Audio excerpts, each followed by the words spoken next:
Okay. I see Jared's on now. Good. Okay. It's 5:30. We're going to begin. Good. Good evening, everyone, and welcome to the Wednesday, August the 10th, 2022 meeting of the Zoning Hearing Board for the City of Reading. I'm going to have the board members introduce themselves.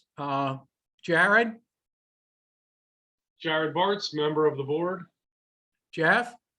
Jeff Catone, member of the board. Tom? Tom Fox, member of the board. Charlie? Carly Jones, alternate member of the board. Bill Horst, member of the board. Phil Rabina, member of the board and chairperson. All right, thank you. We have 3 appeals that we are going to rule on from last month. Mr. Price? Thanks.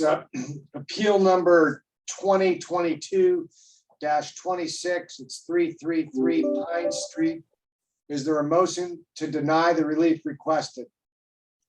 I make the motion. Is there a Second, second? second, Is there questions or comments on the motion? Hearing none, all in favor to deny, say yes, Yes. Yes, right? And that is denied. The next one is Appeal 2022-27, 134 North 8th Street. Is there a motion to deny the relief requested? I'll make the motion. I'll Second. second. There's a second. All in favor to deny the motion, say aye. Aye. Aye. aye, All opposed, nay. Ayes have it. And then the final appeal is Appeal 2022-29, 1340 Center Avenue. Is there a motion to approve the relief requested? I'll motion make a to motion. approve. I'm sorry, who is that?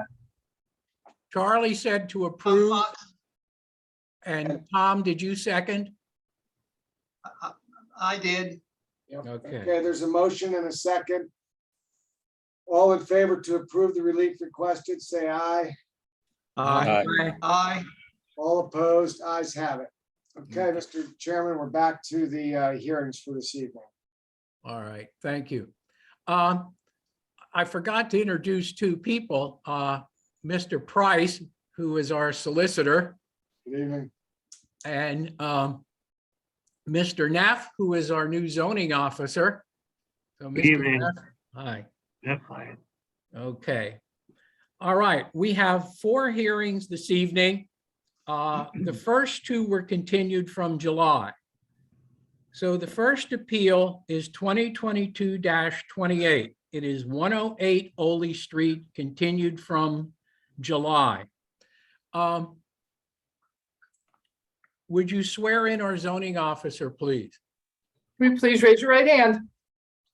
But can I ask you a question? Phil, did you, there's a case, number 34 that the lawyer for that case has something going on in about an hour.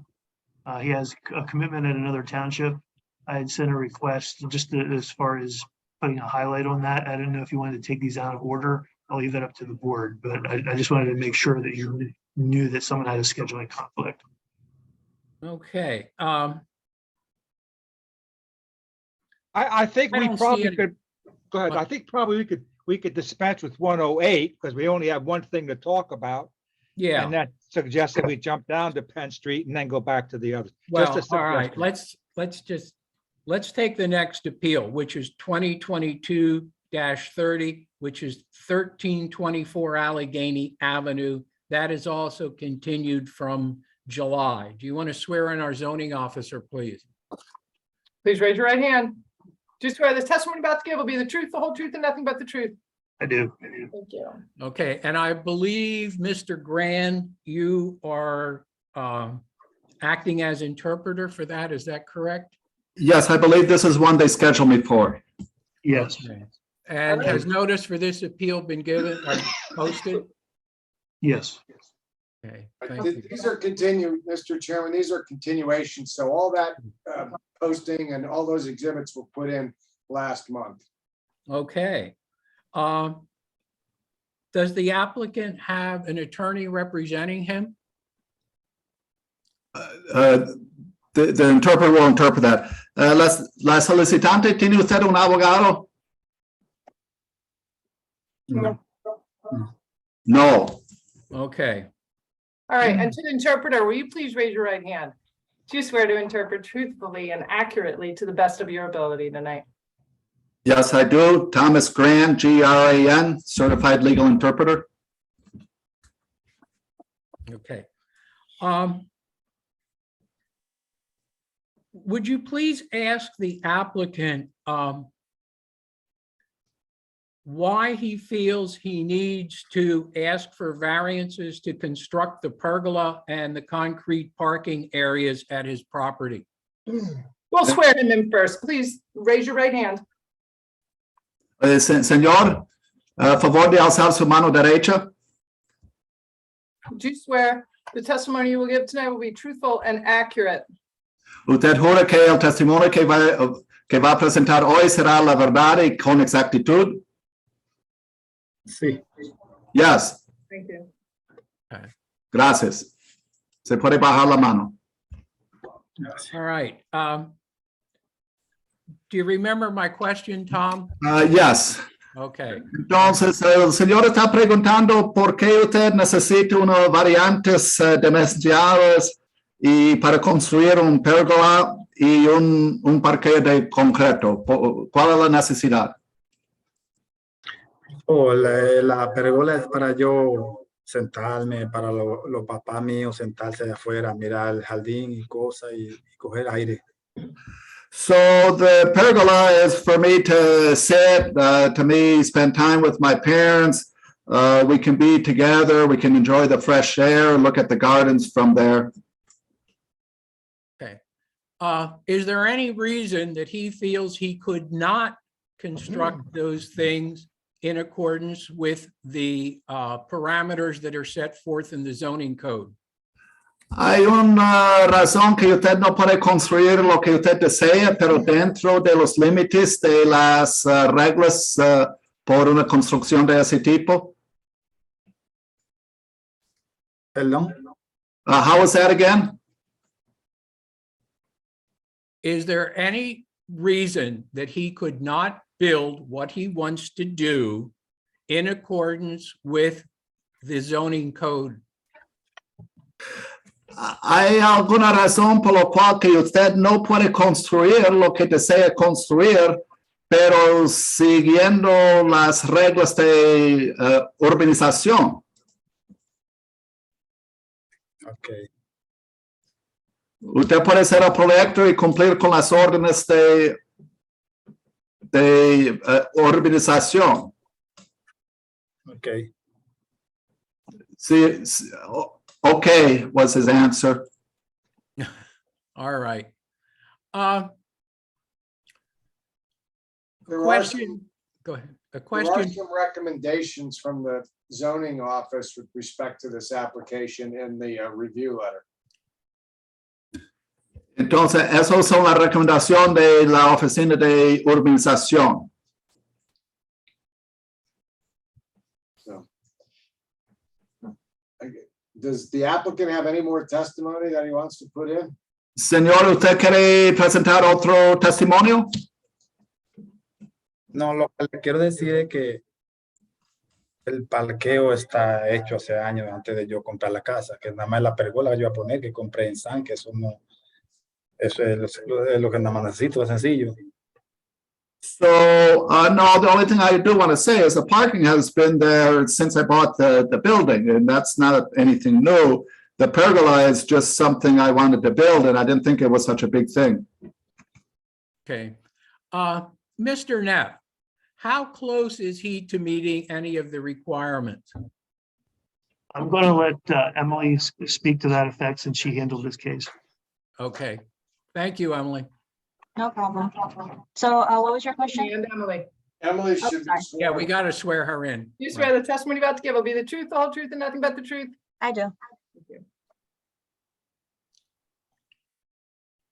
Okay.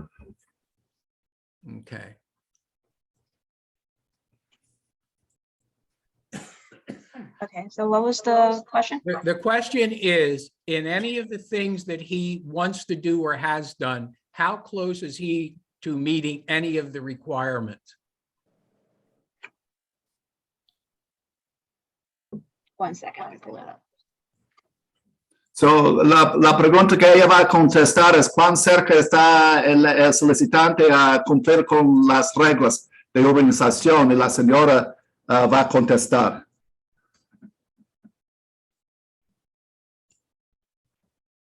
Okay, so, if he would be approved, so the concrete was already existing. And so, to approve the pergola to go over it, it would increase, the maximum from 35 to 39. So he would be 4% over his building coverage. In terms of the impervious coverage, if he would remove the parking area, with the concrete patio, it would be 56%, where the maximum was 55. So already with just that concrete, he's already exceeding the maximum by 1%. Okay, thank you. That answers You're my welcome. question. Any other board members have any questions of the applicant? All right, Mr. Price, any questions of the applicant? No, Mr. Rubino. Mr. Neff, any questions of the applicant? No. Okay, is there anybody in the audience who has any questions of the applicant? All right, seeing none. Is there anything else that the applicant would like to add to his testimony? Y señor, ¿hay algo más que usted quiere mencionar en su testimonio antes de cerrar la audiencia? No, no. No, Okay, thank you. gracias. Any board member wish to make any comments for or against? No, Mr. just so that he recommends the idea of the removal. Does he understand that has to be done and it'll be checked on? Then everything should be okay. Does he understand that? Okay. All right. Let's see. Mr. Neff, any additional, or Mr. Price and Mr. Neff, any additional comments? No, All right. No. All right. That will close this appeal. We will make a decision at next month's meeting. You need not be here for the meeting. The decision will be mailed to you. And whatever the decision is positive or negative, please abide by everything that you are told to do. That is very, very important. So, thank you. Entonces, eso va a cerrar esta audiencia, se va a tomar la decisión el mes que viene en la audiencia el mes que viene. Ahora, no importa el fallo, sea positivo o negativo, señor, tiene que asegurarse de cumplir con todas las directrices de la decisión. Y eso termina esta audiencia. Okay, thank you. Okay. The attorney is still not present for 2022-28, I would assume. So we're going to go to appeal 2022-20. Actually, I am. John London is present. president. Wait a minute. I Les can't- hemos mandado una carta en el correo y después, dependiendo de ellos, que ellos deciden. Sí. I'm getting a lot of feedback. I'm not sure what's going on. Mr. Rubino, Joan London is on, isn't she for 108 only? Steve, I am here. Can you hear me and see me? Yeah, I can. Okay. Mr. Rubino, do you hear her? yes, okay. All Yes, right, I am here and Mr. Herrera and Mr. Canales are here. We've forwarded to the zoning officer 3 videos of parking on the premises. And that was the only reason for the continuation of this hearing, was that the board wanted to see first the parking area that is in the basement garage and its ability to accommodate and maneuver multiple vehicles. And we have videos that were taken of vehicles entering, parking, and leaving that garage area. And we also have a video of additional parking for 2 vehicles on property that is owned by Canales Tavares LLC. That is Okay, but using the before, same- before you continue, Ms. London, I believe we have to swear in all of these people because this Yes. is another appeal. Yes. No, So no, would this you is, swear? Huh? this is a continuance from last month. Right, So okay, they were already sworn in, so They're we can, sworn in. Alright. then that's fine. So do you want to show us the videos now? Yes, the videos were forwarded to the zoning officer so that they can be shared on the screen. And Mr. Herrera is here to narrate the ones that are not already narrated. Okay, proceed. All right, Mr. Neff, are you able to share the videos? Yeah, let me hit this here.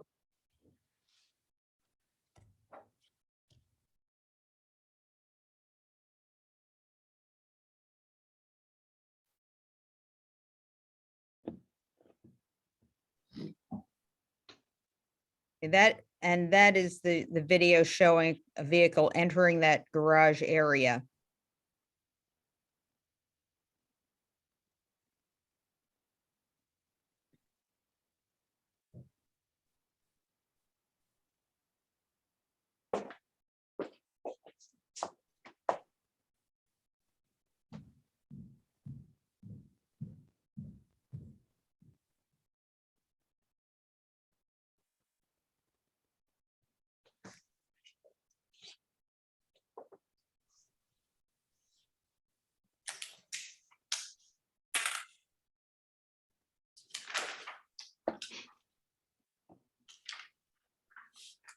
That was the first video showing the vehicle entering the basement garage area from Ole Street and parking in the garage. Now, there is a second video that shows additional vehicles, and Mr. Herrera was present when that video was taken and can give some additional information. And can you show the second video, Mr. Neff? Yes, hang on, there we go.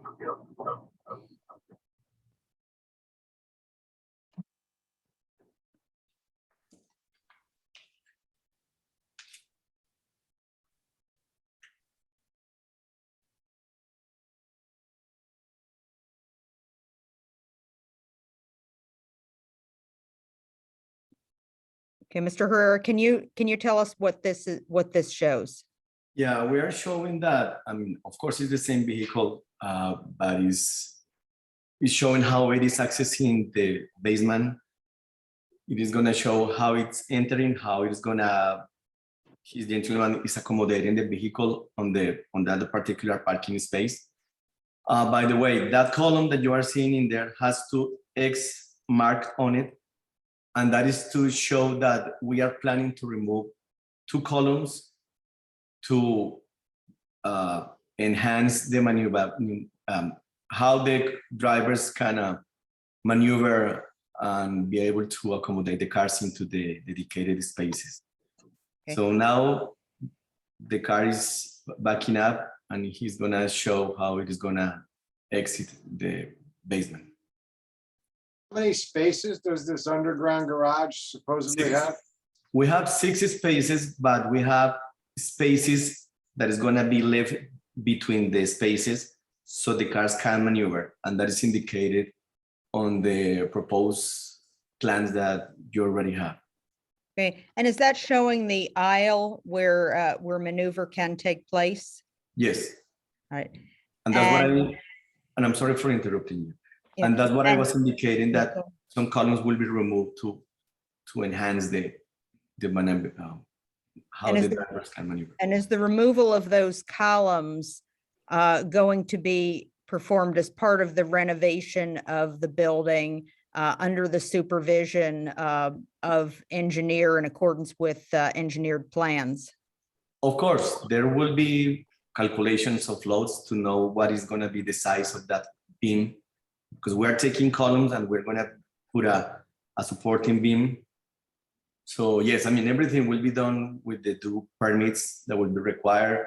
Of course, the inspectors will be there inspecting every piece of the work. Now, is that the same, that exit, is that the same driveway onto Ole Street as the first video? Oh, yes, it is. It is the same ingress and egress. Now, there is a third video. There had been concern expressed by the board regarding a lease with a third party for 2 spaces on another lot, because that lot was not a paved permitted parking area. There is property that is owned by the applicants, which is suitable for the parking of 2 vehicles, and in accordance with city requirements, and the applicants are willing to, and would, as a condition of approval, obtain all required permits. Mr. Neff, if you could show that video of showing cars entering, exiting those 2 spaces. Mr. Herrera, did you take this video, or were you present when it was taken? Yes, I was at the site, and as Mrs. London said, these dedicated parking spaces are within a property that is owned by the owners of the building. The owners are here for any questions that you may have as far as that. So I will leave that up to you. And where is that parking? That there's 2 outside spaces? What's the address? Rafael, can you please ask that question to the owners? Yeah, Mr. Canella, could you go off mute? He's not off mute. Okay. Mr. Canella, can you take yourself off mute, please? Yeah, I'm sorry, I apologize. Yes, it's on 100 West Ole Street. What address, sir? 100 Ole Street. Okay, and those parking spaces aren't used for the building at 100 Ole Street? No, they're not. Okay. And would they be available for use of the 108 Ole Street property in addition to the 6 basement spaces that were just shown? That's correct. Right. And were you present and online during Mr. Herrera's testimony as to the parking in the basement garage area? Yes, I was. And are you in agreement with Mr. Herrera's testimony? Correct. All right. I don't have any further questions for Mr. Canella or for Mr. Herrera. Okay. Does any board member have any questions of the applicant or Mr. Herrera? Yeah, I just want to know, first of all, I'm glad to hear that and that'll be, those posts being removed would be a major thing to be satisfied. I realize, hopefully. Second thing, I noticed that you did that all important 3-point turn to get the car turned around. Now, if the other cars are there, your description of having the 6, your drawing proposed basement parking has it for 3 cars on the right side and as you're facing, and 3 cars on the left side where the car comes in. And now to exit, they have to be able to make the 3-point turn. Now, is there room, just to make certain that you've configured out that there's room for the car to make, no matter where the other ones are, to have a good 3-point turn to exit the basement? Yes, because the plan was correct. We was gonna do 4, but we started doing. I mean, we was gonna do 8, but instead we cut it off to 6. So I'm we can sorry, have you're enough. gonna have to repeat that. Start Okay, over. I'm sorry. Yeah, that's correct. We're gonna have enough space between each cars. That's the reason we're doing 6 is because to have enough Losing you. space between each car to maneuver. Can you repeat that? I'm sorry, it broke up. You got to speak right into the That's microphone. fine. It's getting garbled. Mr. Canela, since your Okay, well, connection is not that great, if you turn off your video, your audio will be better. Okay. Okay, do that and stand in one place and speak directly into the phone. Okay, that is correct. We're gonna have enough space between each cars. That's what we're doing. 3 in each side, so we can have enough space. So with the being removed, we're gonna have even more space. So it shouldn't be a problem. And when you say enough space, you're talking about enough space to make the 3-point turn. I'm gonna make a suggestion for our attorney to put that into the document, that those spaces be marked off perpendicular to the walls so that the people, when they pull in at night or whenever they pull in, that they will be able to recognize the boundaries that they are allowed to make that 3-point turn, so that somebody doesn't screw things up by moving a car, could make it problem. I don't know if my question is clear. Perhaps Mr. Charlie? Mr. you can- Canella, would you accept that as a condition that the spaces in the basement be marked? Yeah, I don't have a problem with that. And that there'd be 6 spaces and that there is room and that they would be marked so that there's no confusion? That's correct. Anyways, everything's gonna be done like codes, and you guys gonna expect it before anything. So we're gonna do exactly how you guys want it to be done. Right. Space available for the turnaround. That's the way it Correct. should be written. I Thank you. have, Correct. I have one quick question of Mr. Herrera. Mr. Herrera, I know you have, 3 cars on one side, 3 on the other with the open spaces. What size are those spaces for vehicles? I guess the parking's supposed to be about 9 by 18. What will those be after you're kind of all finished down there? We can feed cars for the space between columns and walls is 9 feet. So the regular space of a parking space is 9 by 18. So we have enough width. As far as length, there's one thing that I forgot to mention. When you, is there any way that we can take a look of the floor plan showing the basement where we show the proposed parking spaces? Right, it was marked as an exhibit at the first hearing. Yeah, and we have that in front of us, but I just wanted you to indicate to us that the spaces were either 9 by 18 or whatever they were, which is kind of a normal parking space, and I think you've answered that question. Yes, there will be enough area to accommodate 9 by 18 spaces because Okay. we are removing 4 columns instead of 2. We are removing columns that are in between the base. All So that right, will allow for enough space for the parking spaces. okay. Mr. Price, any questions? I have none. Mr. Neff, any question? I don't have questions. I believe Emily does though.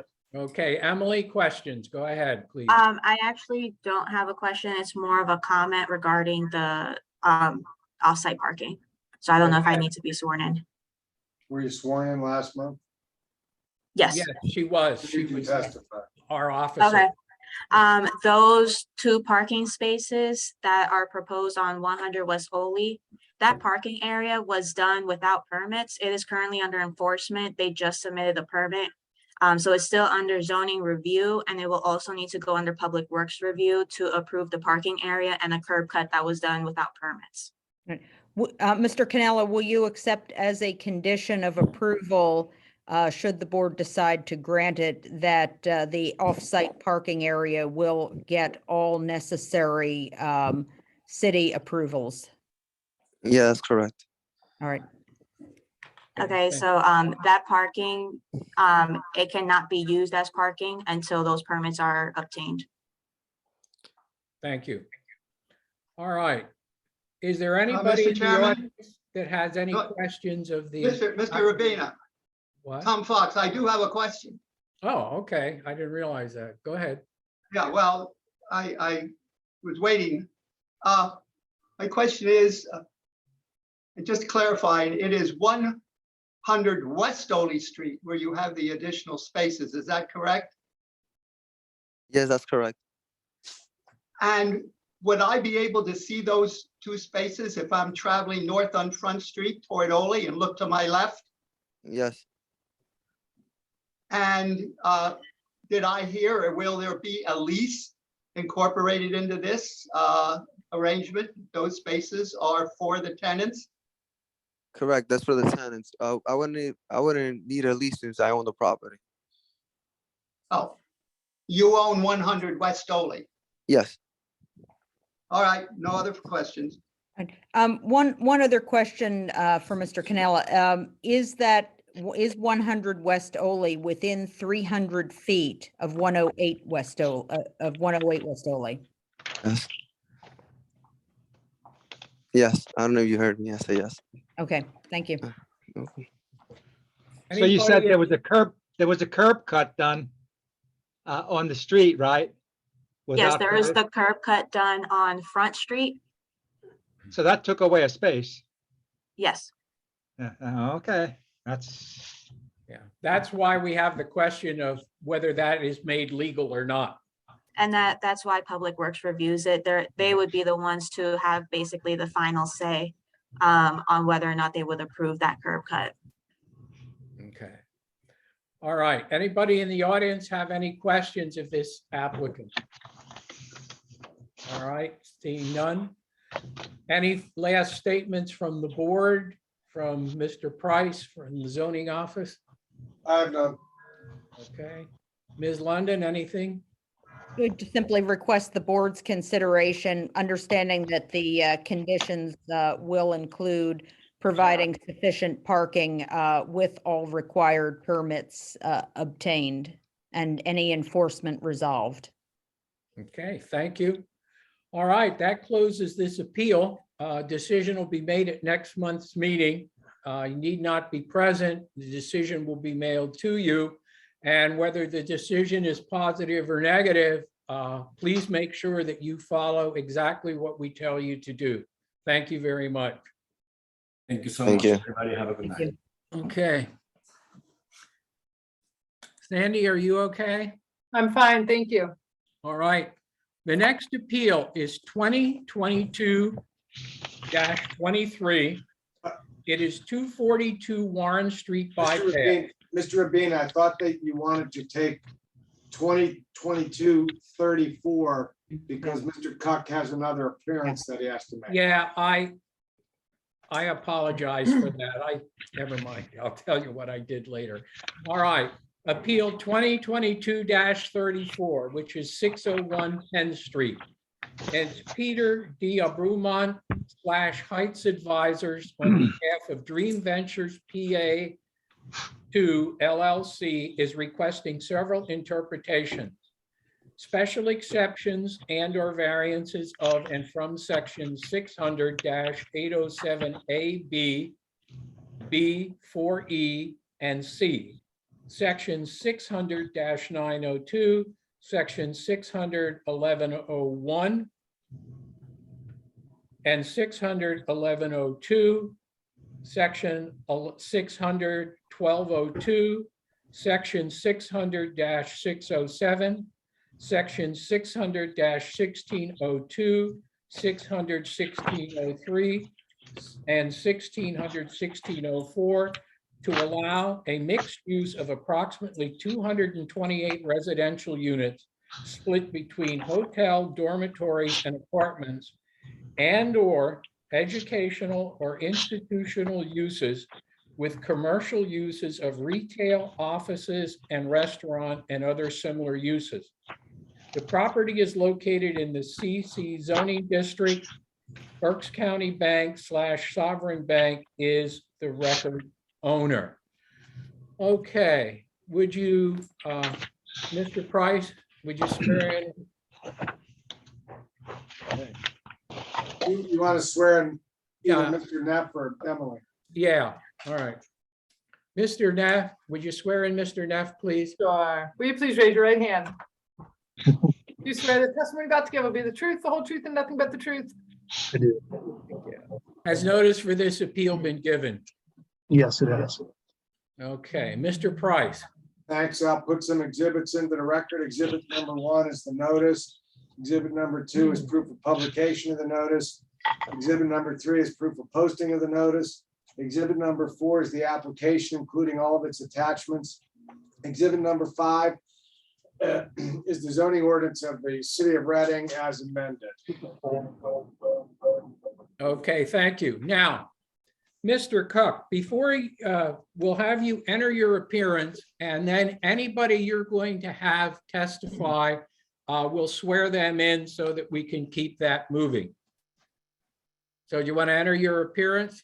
Absolutely. Thank you, Mr. Chairman, members of the board, ladies and gentlemen. Mark Cuck here on behalf of Dream Ventures 2 LLC, the applicant this evening.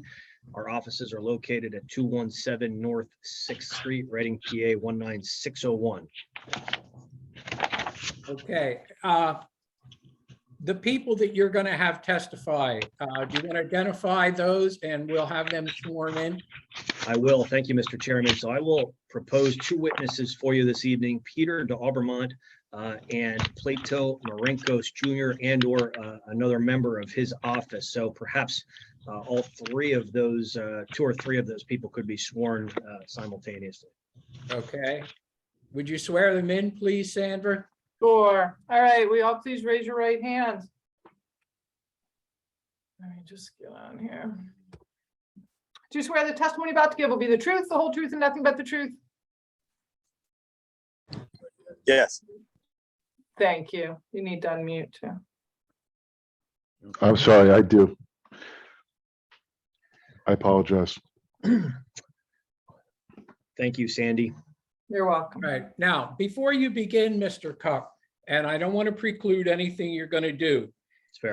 When you go through your case this evening, your appeal, I would like somebody to answer two questions for me at some point, whenever they do this. Did the person who prepared these plans read or become familiar with the zoning code for the city of Reading? And second of all, is there any evidence that Alvernia and/or any other group needs these types of spaces in this area? So if at some point something like that can be addressed, and I will let you take it from here, please. Mr. Chairman, thank you very much. We'll try to work the answers to those two questions into the presentation here. Now, ladies and gentlemen, as you know, I usually talk pretty fast and I'm going to try to move pretty quickly. We have a lot of information to cover, but I do want to point out a couple of things just right out front. We're talking about 601 Penn Street here, which I'm sure you're all familiar with. Obviously, it's the previously known Santander Sovereign Bank building, consisting of basically 2 floors on the intersection and 10 floors immediately next to that.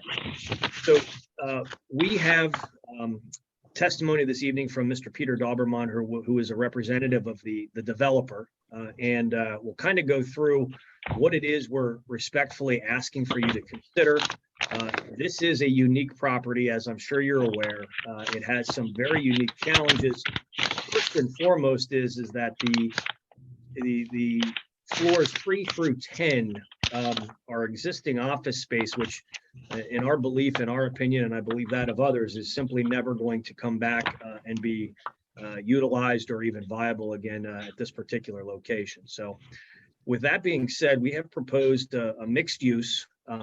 That mixed use, for better or for worse, is at this point fluid to some extent and remains fluid as we try to put the pieces of the puzzle together, if you will.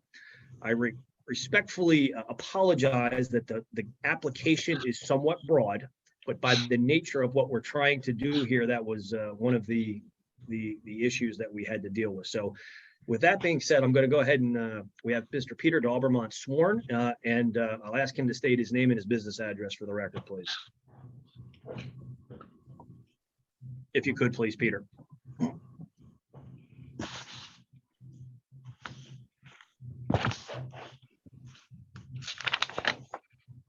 Hello? Peter, are you possibly muted? There you go. Yes, okay, great.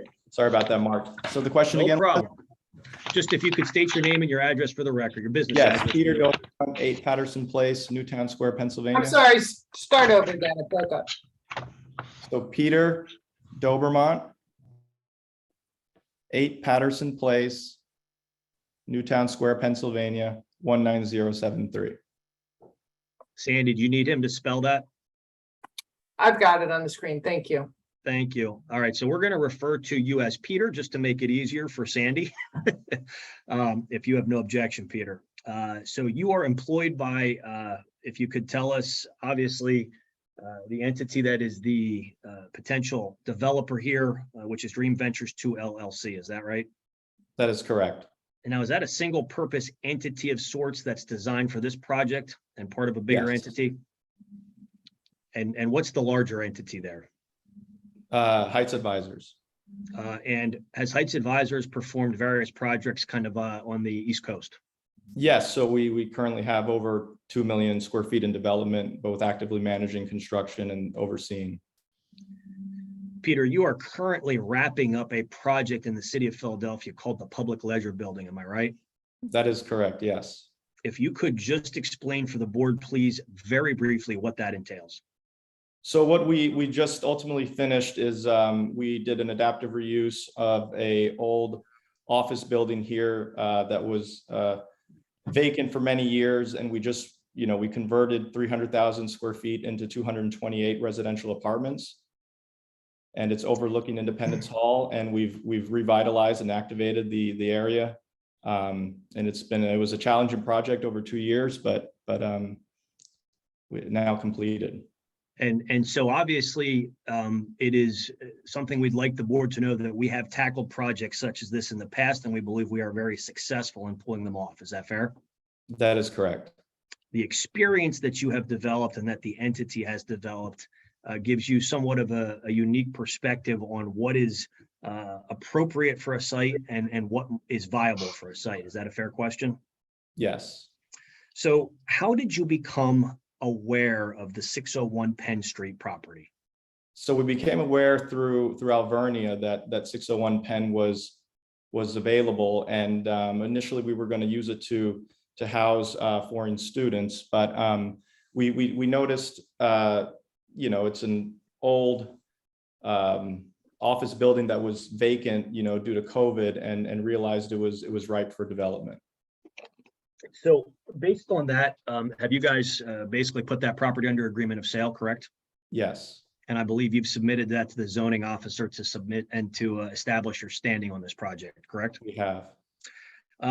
The agreement of sale itself has a very limited due diligence period, does it not? It does. I think we have maybe just a couple weeks left. And if you had to characterize your negotiations with the existing owner, did they go smoothly and quickly, or were they a little more complicated?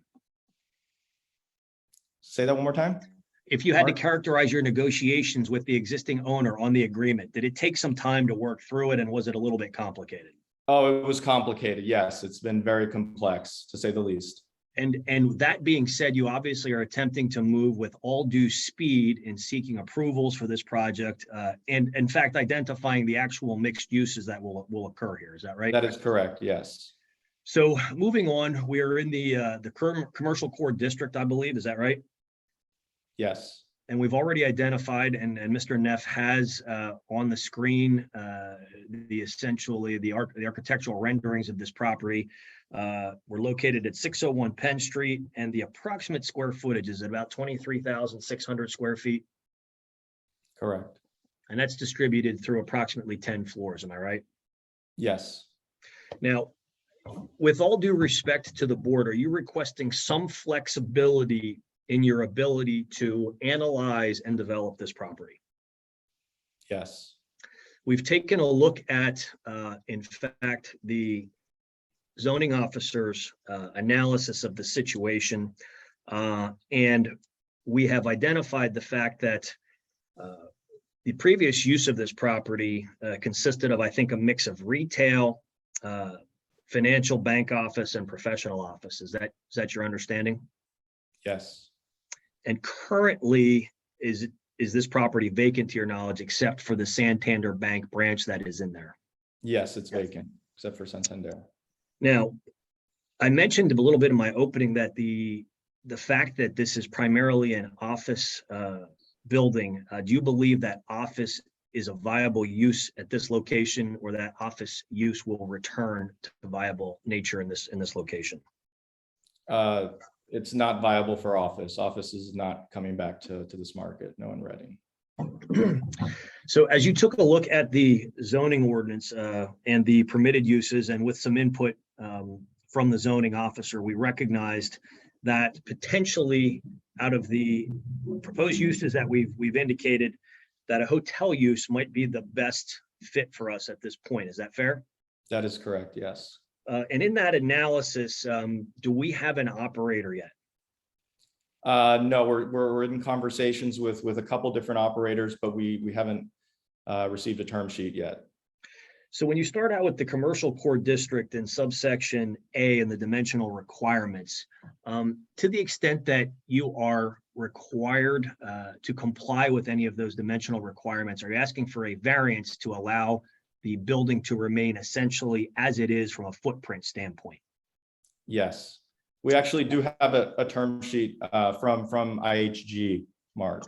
Okay. So one operator we do have a term sheet from. So IHG has proposed terms for operating a hotel on site. Correct. And the hotel use, would that be in conjunction with other uses on the first and second floor?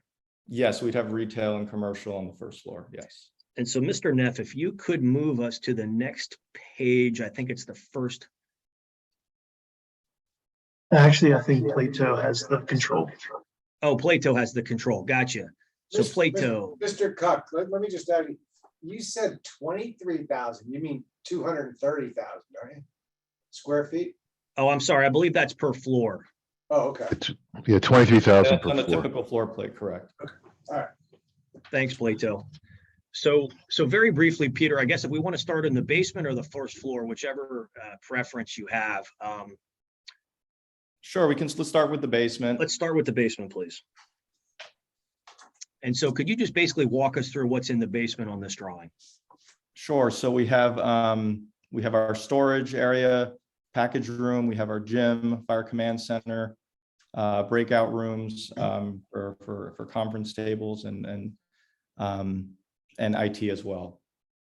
All right. And so I do want to point out to the board that these plans differ from what was originally submitted. We have attempted to continue to move on the fly here, Peter. Is that fair, and adjust our approach to how we want to handle this building? Is that Correct. accurate? Yes. So then moving to the first floor, if you would, please, Plato. And Mr. Peter, if you could start perhaps on the left-hand side and just kind of work your way around to what's existing on that first floor. Sure, so you have the Santander retail bank branch there.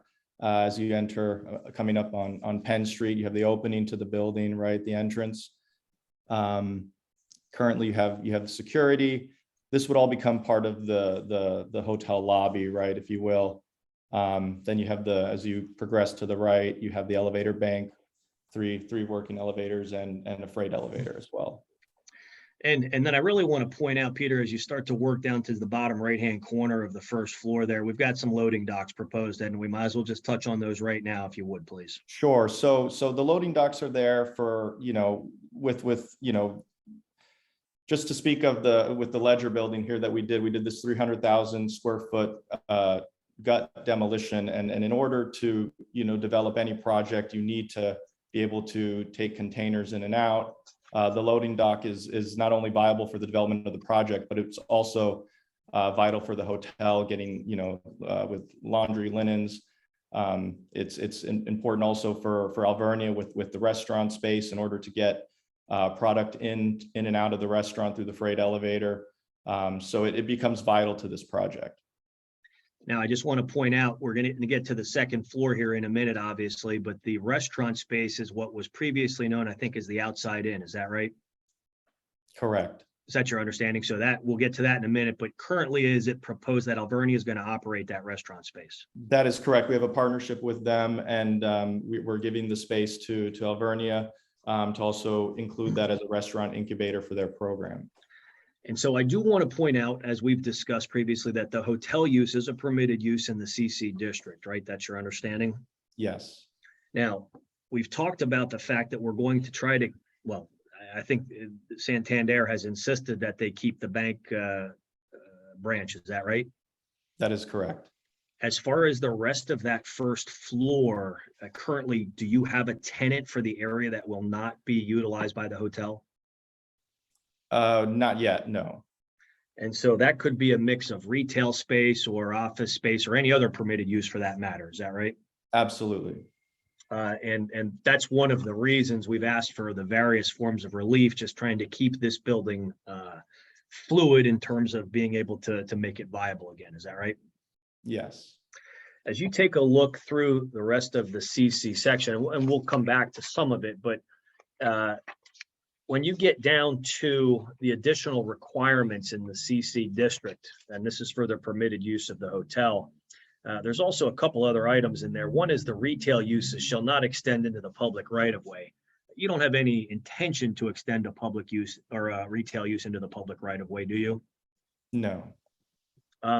Then one of the other requirements is under the height requirement, structures may be increased in height up to 175 feet. We don't need to or intend to increase the height of the building. Is that right? No. Paragraph 4, parking requirements. We will get to that a little bit later. Is that fair? Yes. And then with respect to number 5, it indicates that a building shall not have a street level building wall longer than 50 feet unless such wall is interspersed with a window or door at least every 50 feet. To the extent that that existing building wall does not comply with those terms, are we requesting relief from that section? Yes. We wouldn't need that, otherwise it's already there, right? Right. So that takes us down through 807 with respect to the relief that we have requested here. We've talked a little bit about the loading docks and their requirements and what we need there. So Plato, if we could we go to the second floor, please?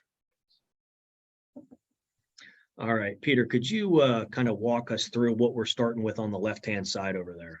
Right. So this is the space that you see here, which is the restaurant space that, you know, we're entering into a free lease with Alvernia, and we're very excited to be partners with them. It's going to be a great incubator for their programming and a great restaurant as well. And so they would take the restaurant portion there. They have a separate entrance back through the plaza, right? And then as we progress further towards 7th Street, we'd start with the hotel units.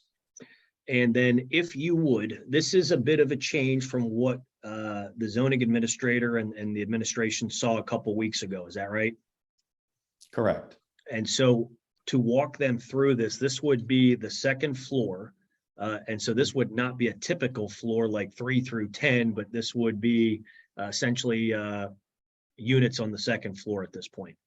Yeah, so this is Alvernia's floor essentially. I mean, we have some units there as well, but this is more for Alvernia for training, teaching. You know, it's the incubation program that they want to provide. We're happy to partner with them on this, and we're excited. Talking about the restaurant a little bit, have you proposed perhaps some outside type dining that the board should be aware of? We have, so we're in talks of, so that's this floor plate is part of a bump out, if you will, to the building envelope. So we talked about some outside dining features. We can, you know, create a stairway up and on the roof provide outside dining as well, which would really kind of activate that whole area. You know, there's not too much outside dining on Penn Street, and I think, you know, having that above the second floor would be a great value add. So Just wanted to add that we added an elevator too to make it ADA accessible for the rooftop, but Perfect. also. So anyway. Thank you, Thanks, Plato. And then, so Plato, if you can move us on to the third floor, please. All right, and so Peter, this is then essentially what I would call the concept for the typical floor plan for 3 through 10. Am I right? Yes. And so can you walk us through what's the these are basically the hotel units. That's what we're talking about here. These are the hotel units. You have 26 units per floor. They would have a kitchenette. It shows, you know, some are marked as you know, 2-bedroom, 1-bedroom, and also, you know, studio size units as well. And so explaining, I mean, this is basically, if you could for the board, who are you expecting to be here? Just basically anybody that's looking for a hotel stay? Yes, this would be hotel extended stay as well. These units can also be combined if we need to, if we ever need to pivot into a residential, aspect. Okay, and so I want you to hold that thought, obviously, because Sure. we're going to talk about that in a Sure. couple of minutes. But having listened to everybody, if I can state that, you've indicated that this use, right, this would be your preferred use if you can make this work. Is that fair? This would be, yes, hotel use, extended stay for foreign students, for the most part.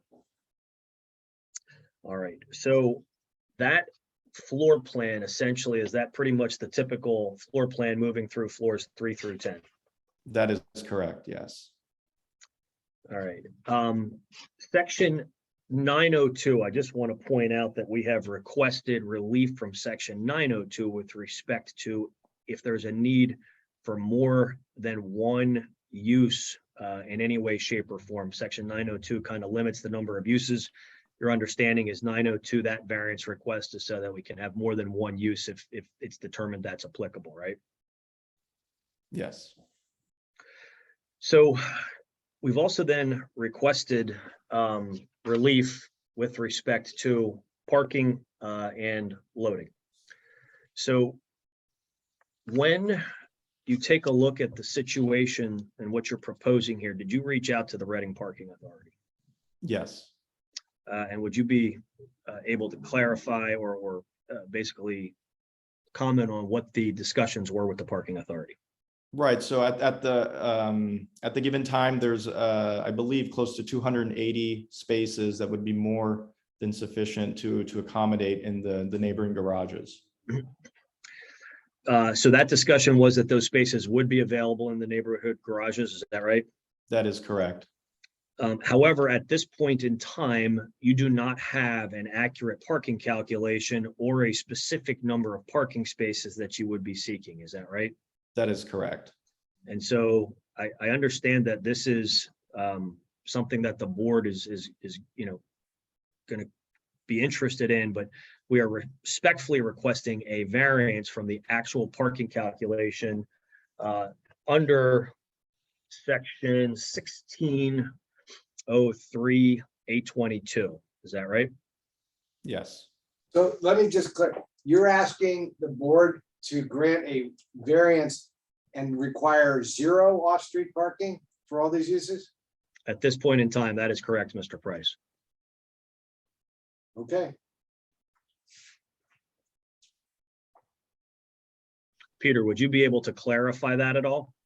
Yeah, no, I mean, I think, prior to when this operated as a bank before COVID and now it's a vacant building, there was no issue with parking before. And I think right now, with the neighboring garages nearby, there's sufficient capacity for people to park. And, we anticipate with this building being right in the commercial core district, is front and center, the walkability to and from, to the Starbucks, to Alvernia, to campus. It's a highly walkable city. We don't anticipate the need for parking. So to be clear, if there is any parking, you do believe there's more than adequate parking in the garages to handle it, correct? Absolutely. So understanding that that's there, obviously you cannot provide any parking on site. Is that fair? Correct. And with the trend and what you expect as far as people coming and going from this property, you do not expect there to be a need to reserve parking spaces in the garages. Is that fair? That is correct. And if you look at all the city studies, that's what the city studies and data shows, that more people are walking, biking, even using scooters. So we're not too concerned with the parking. And again, in your opinion and in your experience, you're comfortable with the parking that surrounds this property. Is that fair? There's more than sufficient space available. Mr. Price, did you have a question? Yeah, when he talks about cities with people using scooters and this and that, are you equating downtown Philadelphia with downtown Reading? No, I'm not equating it with downtown. They're different cities, but we anticipate with the revitalization and everything that's going on Penn Street and the commercial core, that more people these days, I mean, no one wants to pay $5 for gas. Most people are walking around these days, or they're taking public transportation, or they're using bicycles. And I think we've seen that across the board. But people coming to a hotel aren't coming on a scooter, right? Well, they're coming on with a car. Yes, and you know, we believe that there's parking spaces in the nearby garages that would satisfy that demand. And if it was all residential, all apartments, 200 and some apartments, you believe the majority of those apartment dwellers would not have a vehicle? Yes, that is correct. Okay.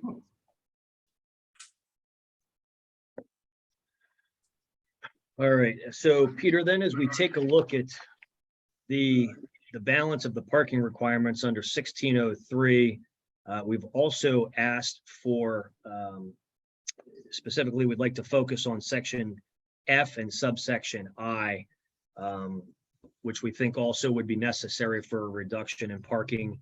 And with respect to subsection I, that focuses on the fact that, you know, parking spaces can be provided on adjacent lots if there's a parking lease and if that parking is guaranteed. So we're requesting relief from that particular section as well. Is that fair?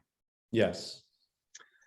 Going back to focus on section 1602, design and construction, to the extent that the ordinance requires the design or construction of any parking spaces on the property, we're requesting relief from that because we simply cannot provide it on the property, right? Right. And with respect to the loading zones in particular, what you have proposed, I believe, is 2 side-by-side loading zones. Is that fair? That is correct. I mean, you couldn't develop this building without loading docks. That's correct. And to the extent that the dimensional requirements for those loading zones are not met, you'd be requesting relief from that as well. Is that fair? Yes. With respect to the exterior of the building, are there any other proposed changes than what you've testified here to this evening that you're aware of at this point?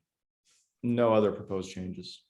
And now, again, to tell the board, I mean, this is still a very fluid this plan is a plan in progress and fluid. Is that fair? Yes, absolutely. So at this point, in the event that, well, I'm thinking maybe we should switch over to Plato at this point in time, just to run through the floors and the rooms, if that makes sense. So Plato, if we could just very briefly, if you could go back to sheet, the 3rd floor sheet.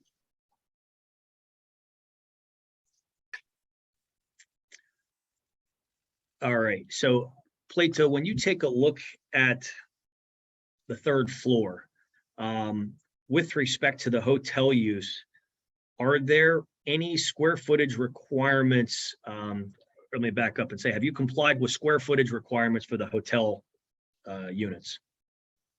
Yes, to my knowledge, there's no, for a hotel use as a transient use, there's no requirement for the size.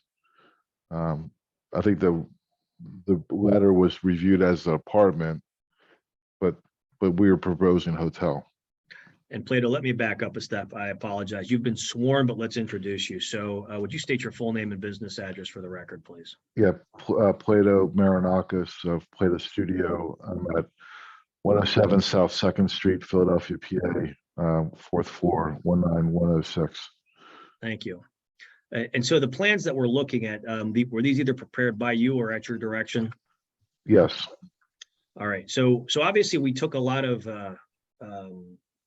we took a look at some feedback that we had received with respect to the first design on these floor plans. Is that fair? Yes. Yes. And have come back with another concept, which is what is currently being proposed for this hotel use. Is that fair?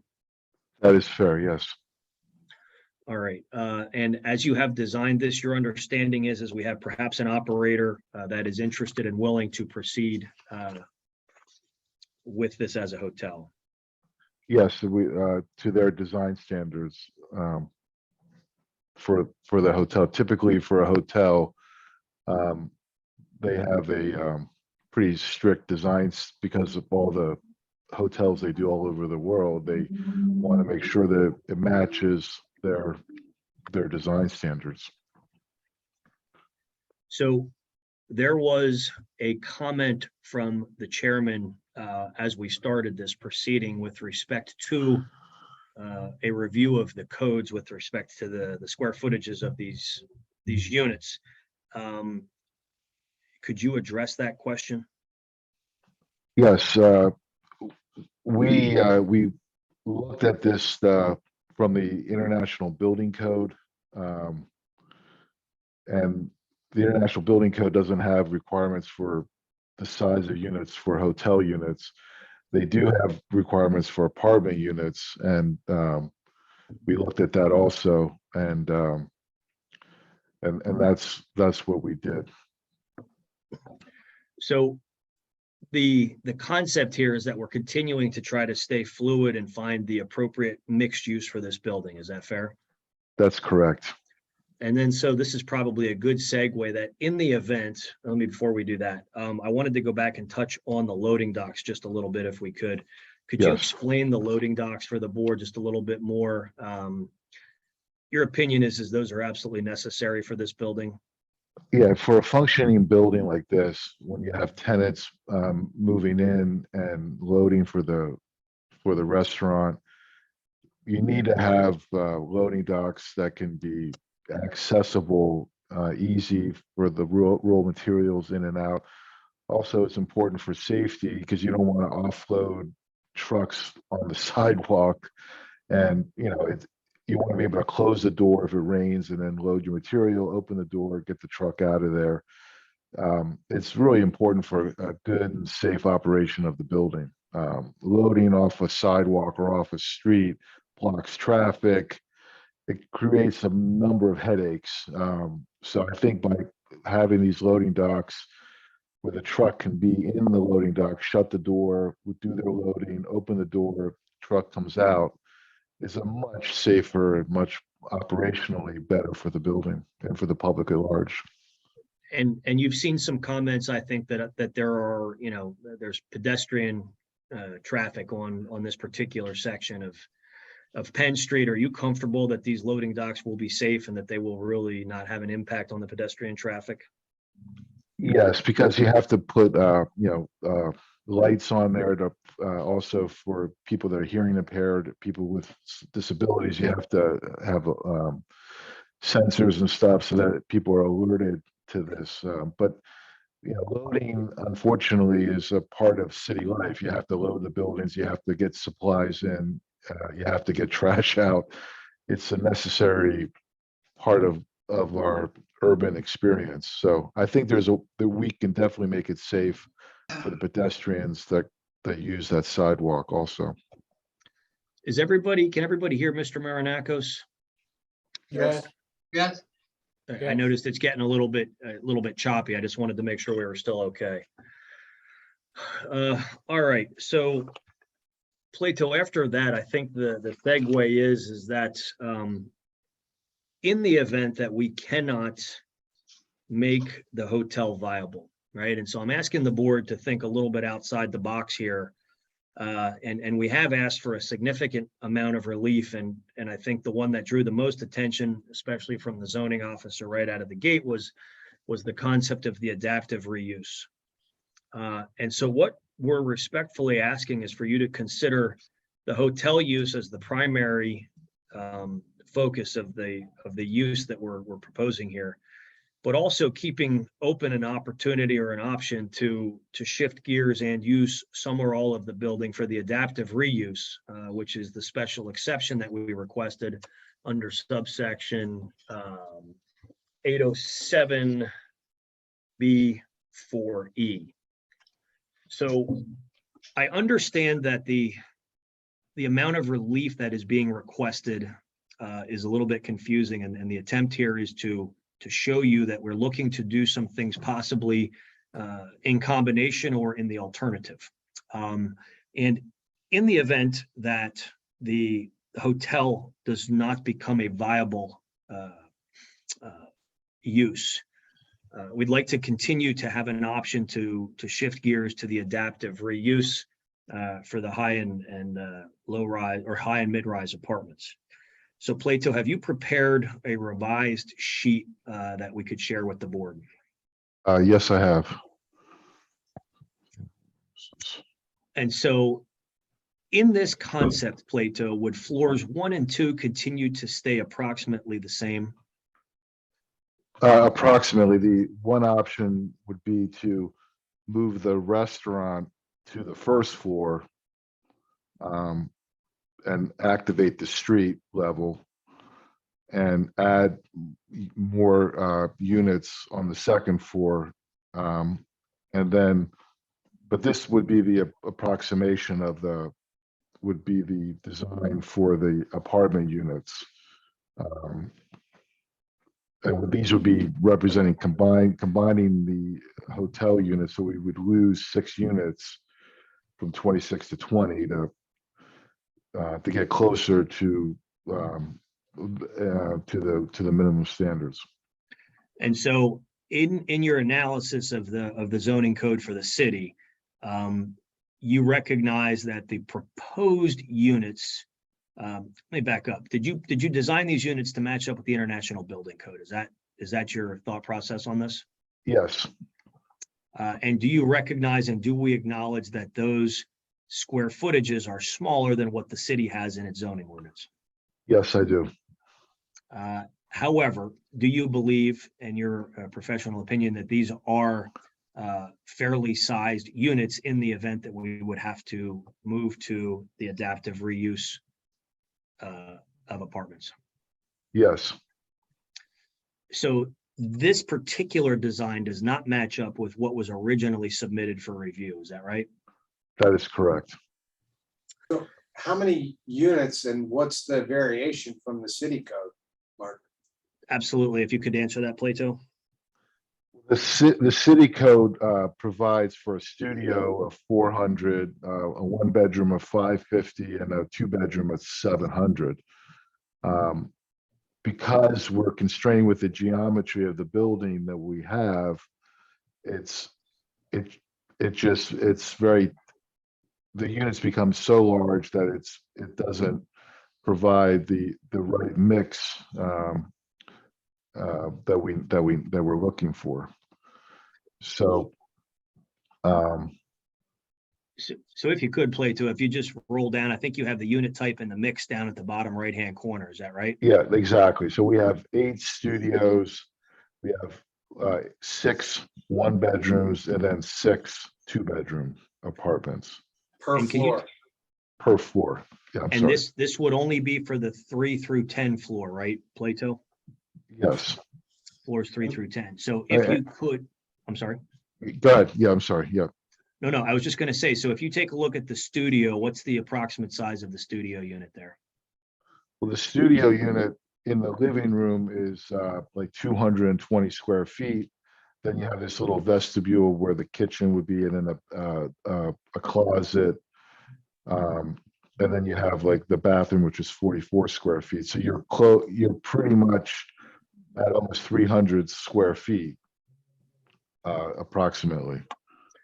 And your recollection of the minimum habitable area for the apartments is that studio would require 400 square feet. Is that right? Correct. Can you explain to the board, in your experience in designing units for this particular applicant and developer, basically, do you believe these are viable and safe sized units?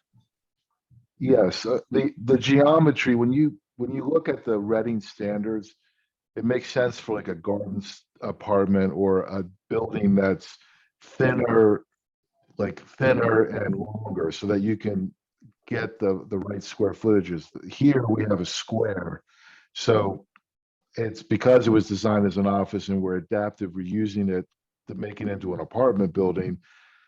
The challenge is the perimeter is, you want to make it more of a rectangle in a typical apartment if you're designing it from scratch. So that would mean that you would have more perimeter on as a rectangle versus a square. We have a square here. So that's the challenge we have here. So that to achieve the Reading minimum sizes, we would use too much of the perimeter and the number of units would go down. So that's sort of the geometry that I was fighting with. But again, I know that's a long-winded answer. I don't know if I explained it right, but Well, that's a challenge. So when you take a look at this typical floor plan and the unit types, I mean, you've got a core in the middle, and what do you have in there? Mechanicals and elevator shafts and things like that? Exactly. You have two stairways that are for, because this is a high-rise building, you need two means of egress out of here. You also have a hallway that's for the elevator hallway. It's also important to have these doors shut. So God forbid, if there was a fire, that you wouldn't have a stack effect. You also have this mechanical area here, and that's could be reused also. And this is a shaft that goes all the way up to the roof that has a chiller already up there and other things. And this would be a laundry that could be on every floor that could be used by the residents, so they don't have to carry their laundry down to the basement, and it'll be easier for people to use. So when you take a look at the core of the building, you're trying to reuse and retain as much of this building as you possibly can, right? Yes. And so your challenge here was to take this existing office building and convert it to the residential that you're proposing here. And the geometry, the nature of the geometry of each floor kind of lends itself to these smaller units. Is that a fair summary of what you're saying? Yes, because of the perimeter, usually you want to have it a rectangle. If you were building this from scratch on a vacant piece of land, you would do it more of a rectangle. This is a square. So it would just, it just throws everything off. And so as you move into then the one bedrooms, what does your typical one bedroom look like here? Or typical one bedroom would have, a living room, kitchen, and then a bedroom in the located sort of as a, the kind of internal bedroom where you would share light and share ventilation from the living room area. The ceilings in this building are nice. The floor to floor, I can jump around a little bit, but there's a nice floor to floor, so we can have a nice high ceiling, so these units won't feel as small because of the higher ceiling. Can you give me a number for the square footage for the one bedroom? The one bedroom would be, hold on one second.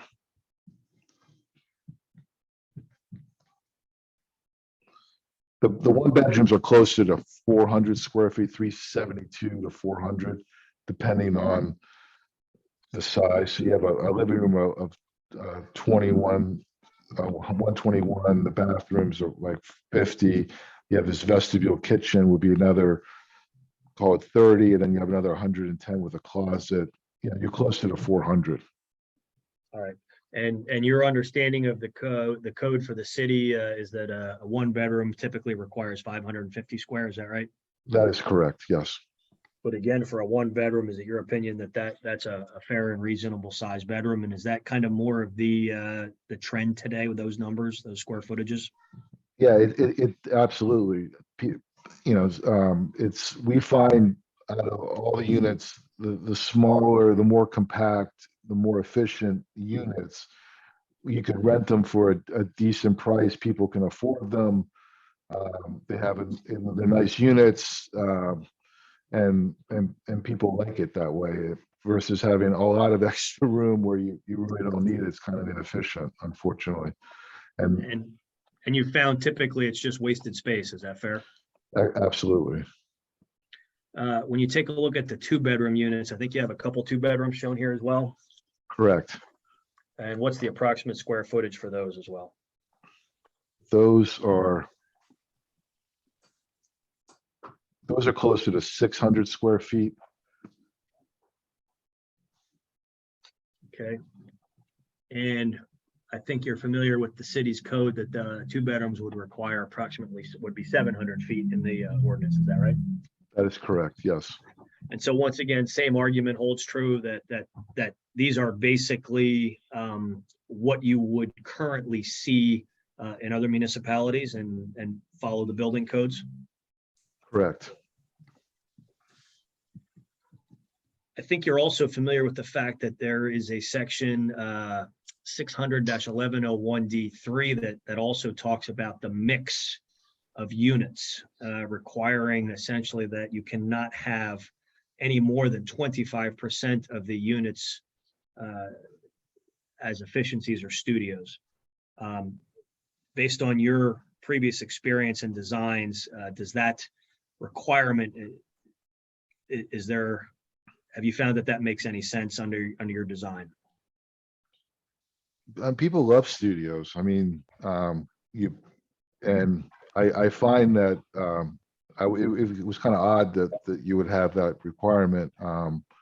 But I think here we have 8 studios to the 12 other types of units. So we're closer to, probably 40% or something like.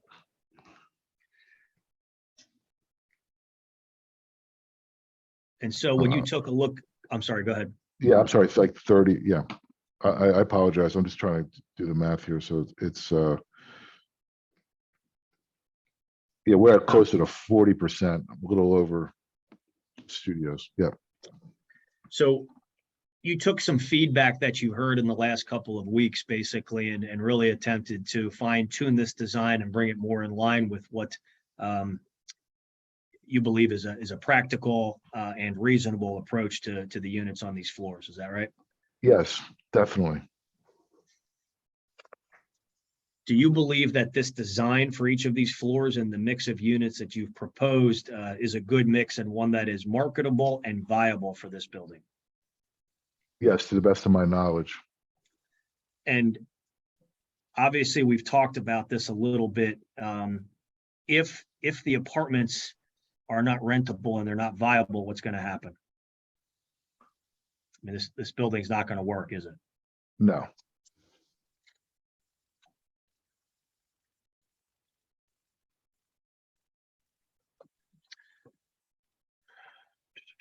Can I say one more thing about about that? Please.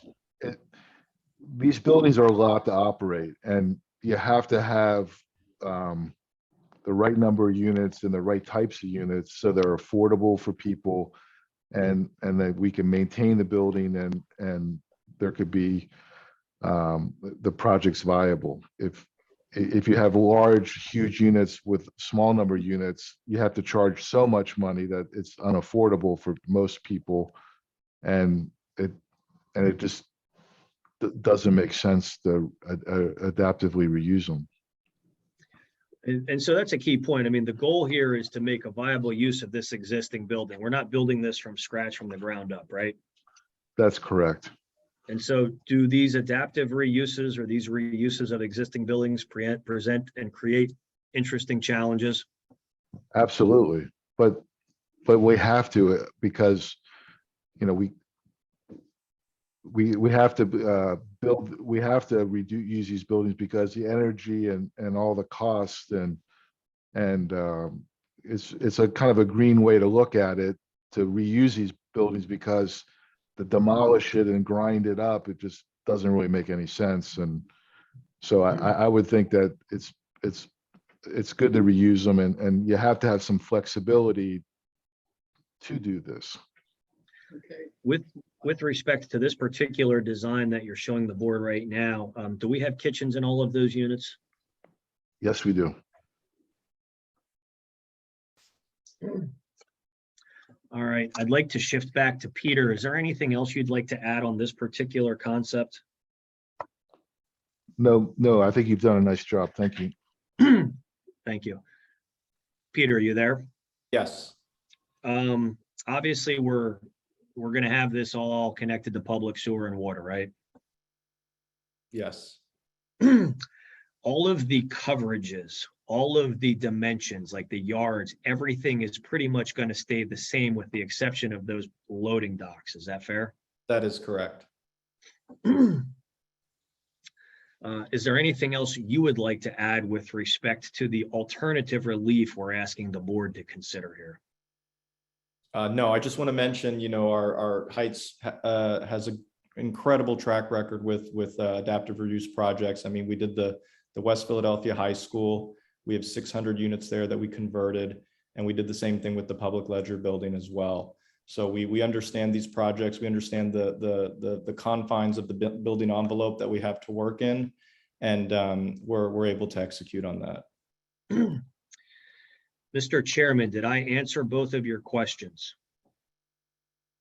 Yes, I think you have. The only thing I would suggest is that if they have a letter from Alvernia and a letter of intent, maybe from the hotel people, just fax a copy of that to our zoning officer before we have our workshop. So if I may, just to be clear, you would like me to get whatever of that documentation we can get to you in the next, by the end of the week? Is that, when's your Yeah, workshop? Our workshop's probably going to be on the 19th. So as long as we would have it a couple of days before the 19th, I think that would be appropriate. What do you think, Mr. Price? That's fine. Would it be too much to ask to hold that record open just for that purpose, or do you want me to just submit it after the fact? We'll just take it after the fact. That's fine. Yeah, we'll take that after the fact. And So let me maybe double there's- check. I just don't know. I'm sorry to interrupt. I don't know if we're going to be able to share that without an NDA. Or perhaps redacted, maybe?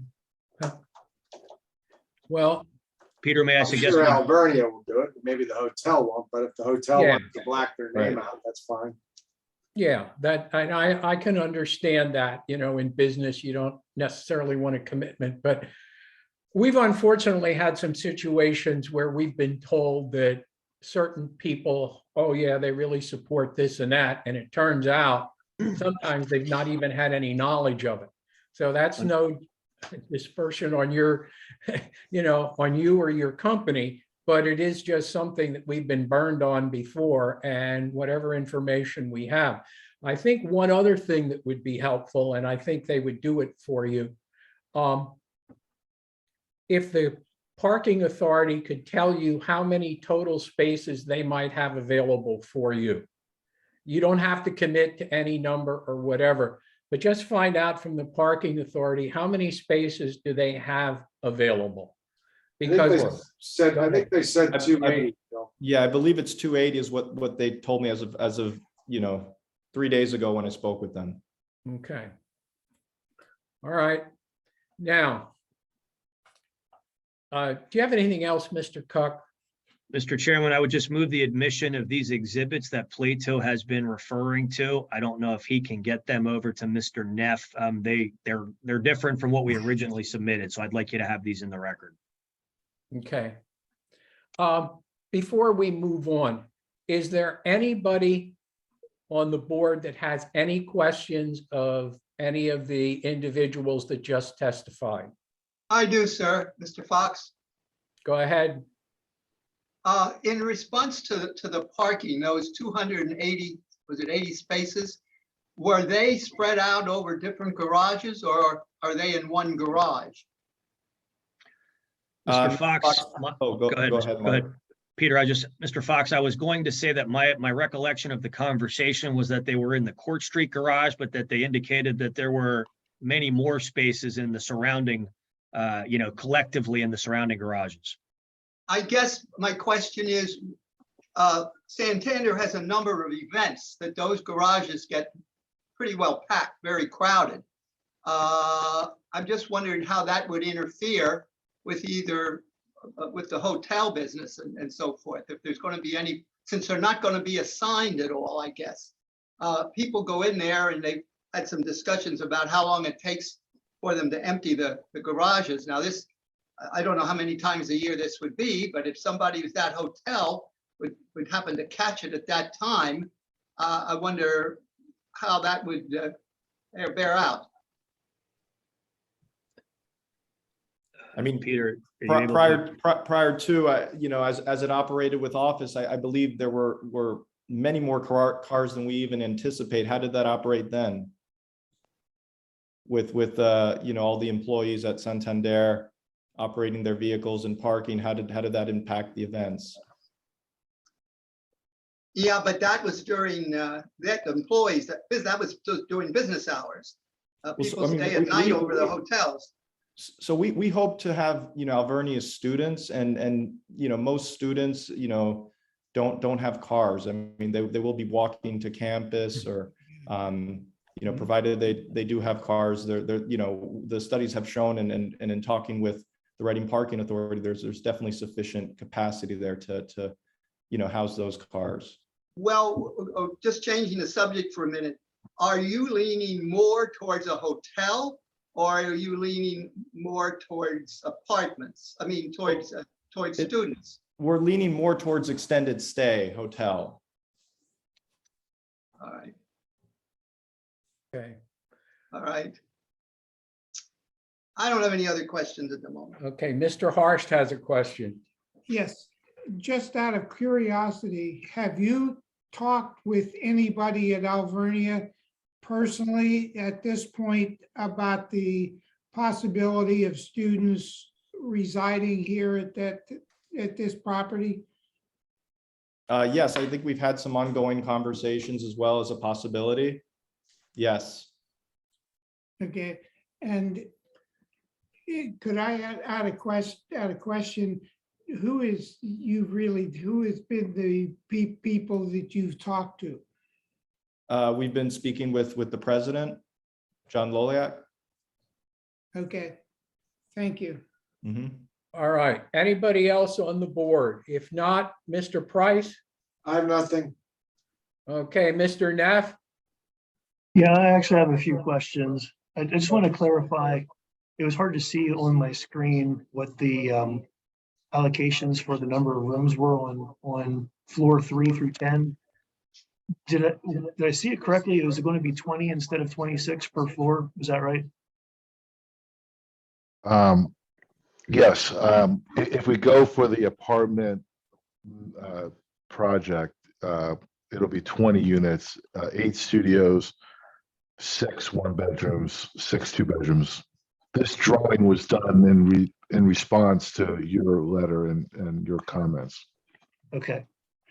And as far as the allocations for the studio apartments, when you did the math, you were coming up around 300 square feet for studio apartments. Is that correct? That's correct, yes. Okay, so the studio apartment, by your definition, is not the definition of the ordinance. Is that correct? That is correct, yes. Okay, so when you say you have 40% of studio apartments, you really do not have 40% of studio apartments according to the ordinance. Is that correct? Yeah, well, again, yeah, if you look at I see what you're saying. Yep, you're right. Okay. And as far as the parking, I understand it had a commercial use there before and those people park somewhere, but these would be overnight parkers or whatever. So if they're not required to park in the garage and you're looking for a total exemption and they decide to park on the street because the street is free at night or something like that, could that put a strain on residential use that currently exists in this area?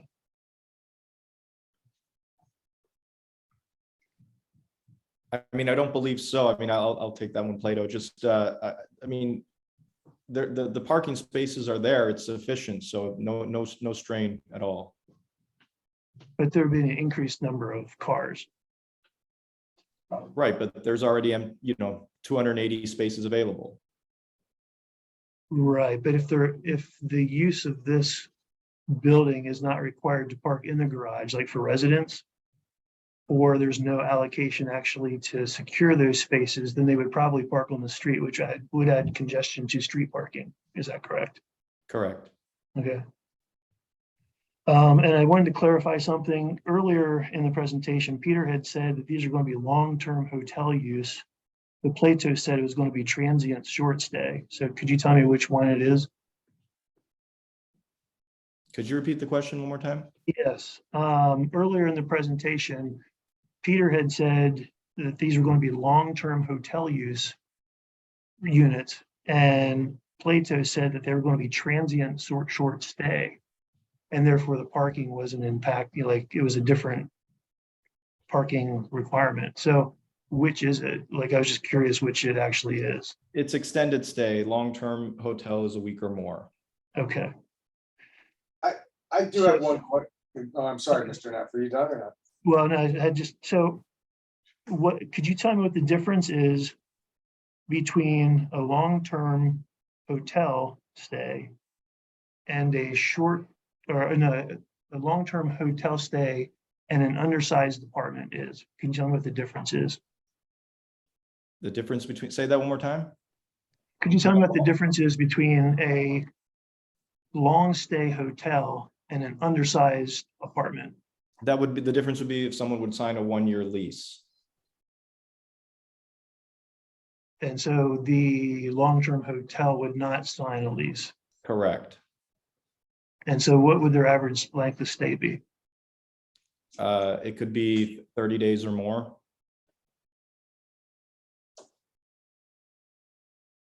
So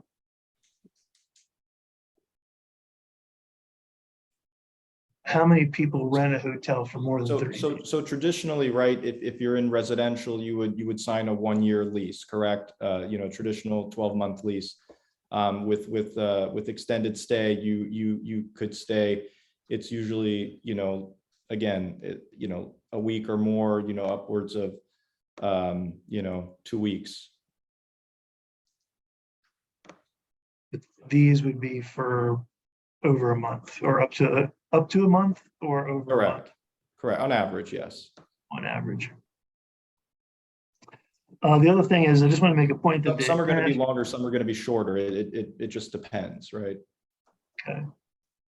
I also just want to make a point that the International Business Code, standard of, the building code is not preemptive to the zoning ordinance. Is that correct? In other words, federal or state law sometimes preempts local ordinances, but the IBC does not. Is that correct? Plato, that might be something you're more. That's a legal position. Yeah. That is correct. The zoning ordinance trumps. Right. Okay. I think that's all the questions I have. The only question I have is, what are the minimum numbers of floors that your potential hotelier would require? Is it 3 or 5 or 6? I mean, because you could potentially have a hotel and apartments, but the hotel would need a certain number of units to be viable, correct? So how many floors would a hotel need?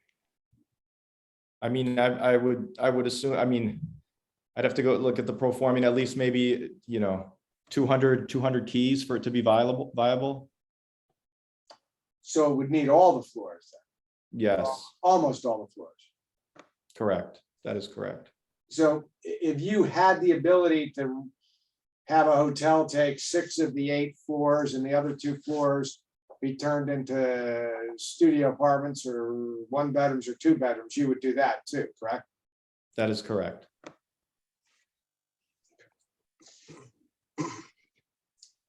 Would it be your intention then to make if you had 2 floors as apartments, you would still stick with the 6, 6, and 8 mix, or would you do more studios than you testified to?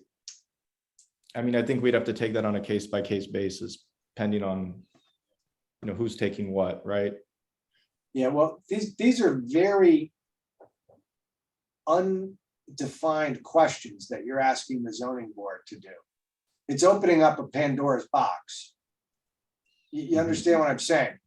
You can't testify how many floors could be hotel, and now you're testifying that the mix that you proposed for apartments could not be the mix that you would want to do. I mean, I think it's a I don't know special. how, I just have to ask the question.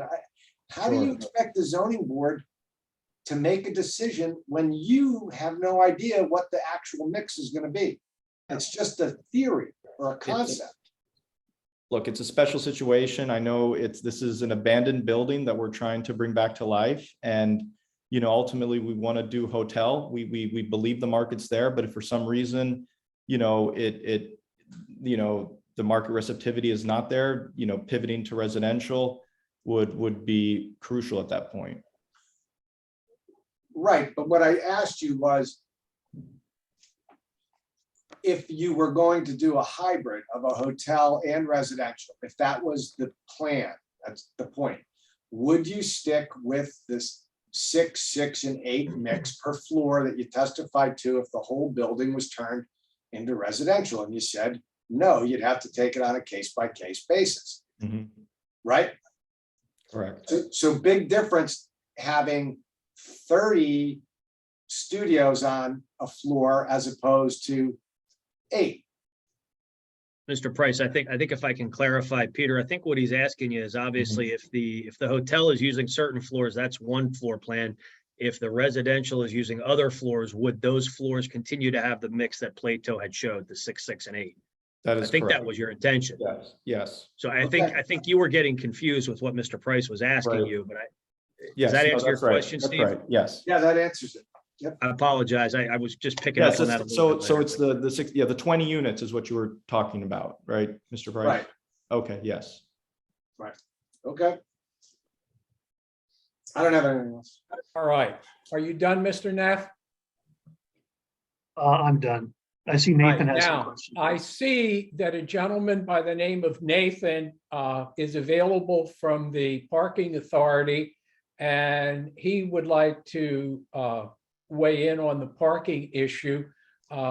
We have Is he to good? swear him in? Well, is he going to ask questions or is he going to testify? That I don't know. I think he wanted to He stated clarify. that he will be testifying. All right, Pardon? then swear him in. All right. Nathan, you need to be sworn in. Okay. All right, will you please raise your right hand? Do you swear this testimony you're about to give will be the truth, the whole truth, and nothing but the truth? I do. Thank you. Your full name, please.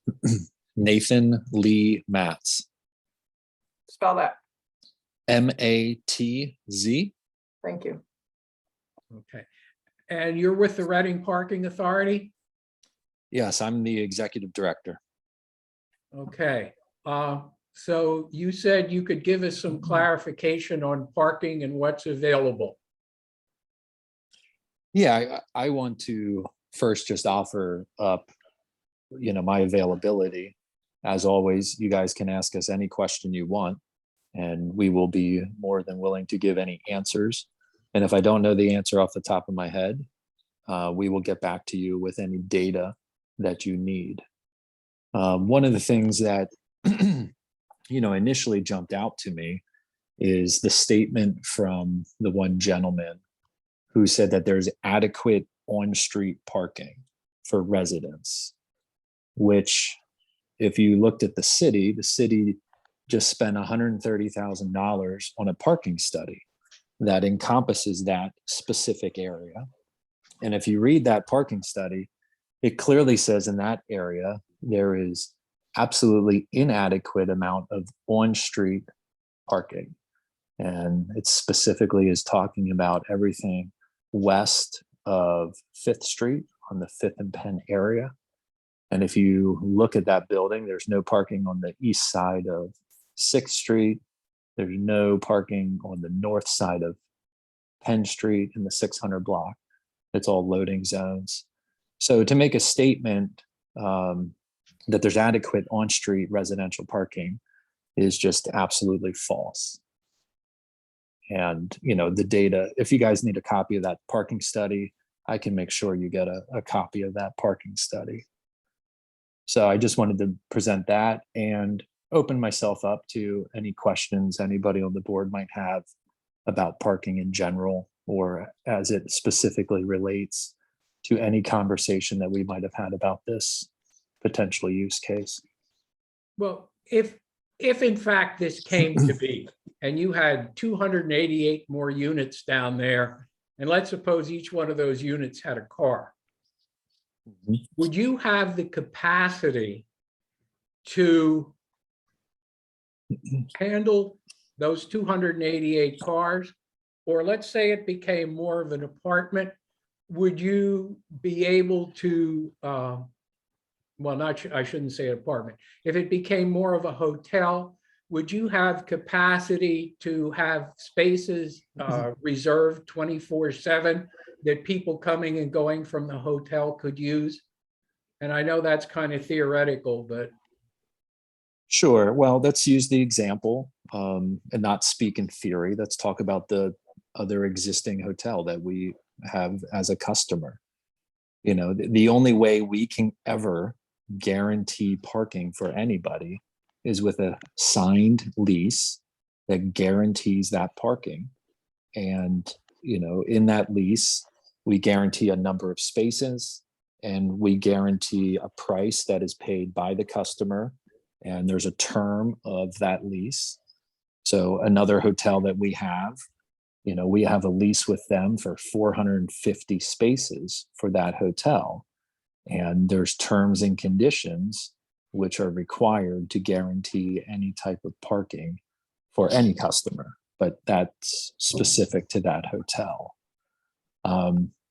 So I hope that answers your question. Yes, And it is.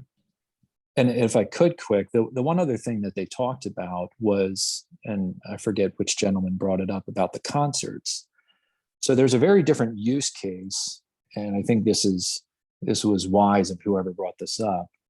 There's a big use case difference between an office and an apartment or an overnight stay, whatever it is, short-term, long-term, doesn't matter. Overnight versus day use, right? Currently, in the past, that building was used not for overnight parking, but the lease, which we still have a lease from the Santander, that lease was specific to office use hours.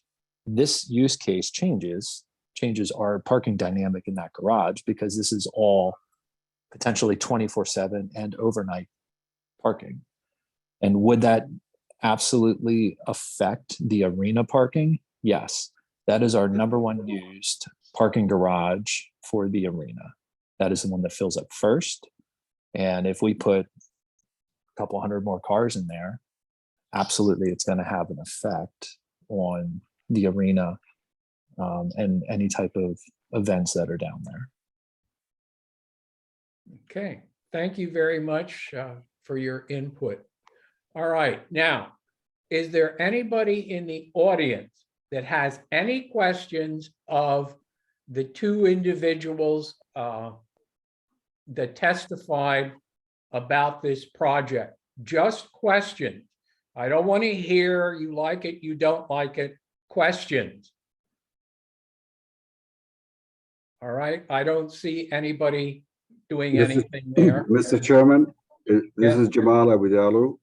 Oh, how do you do, sir? Very good. How about you, Mr. Chairman?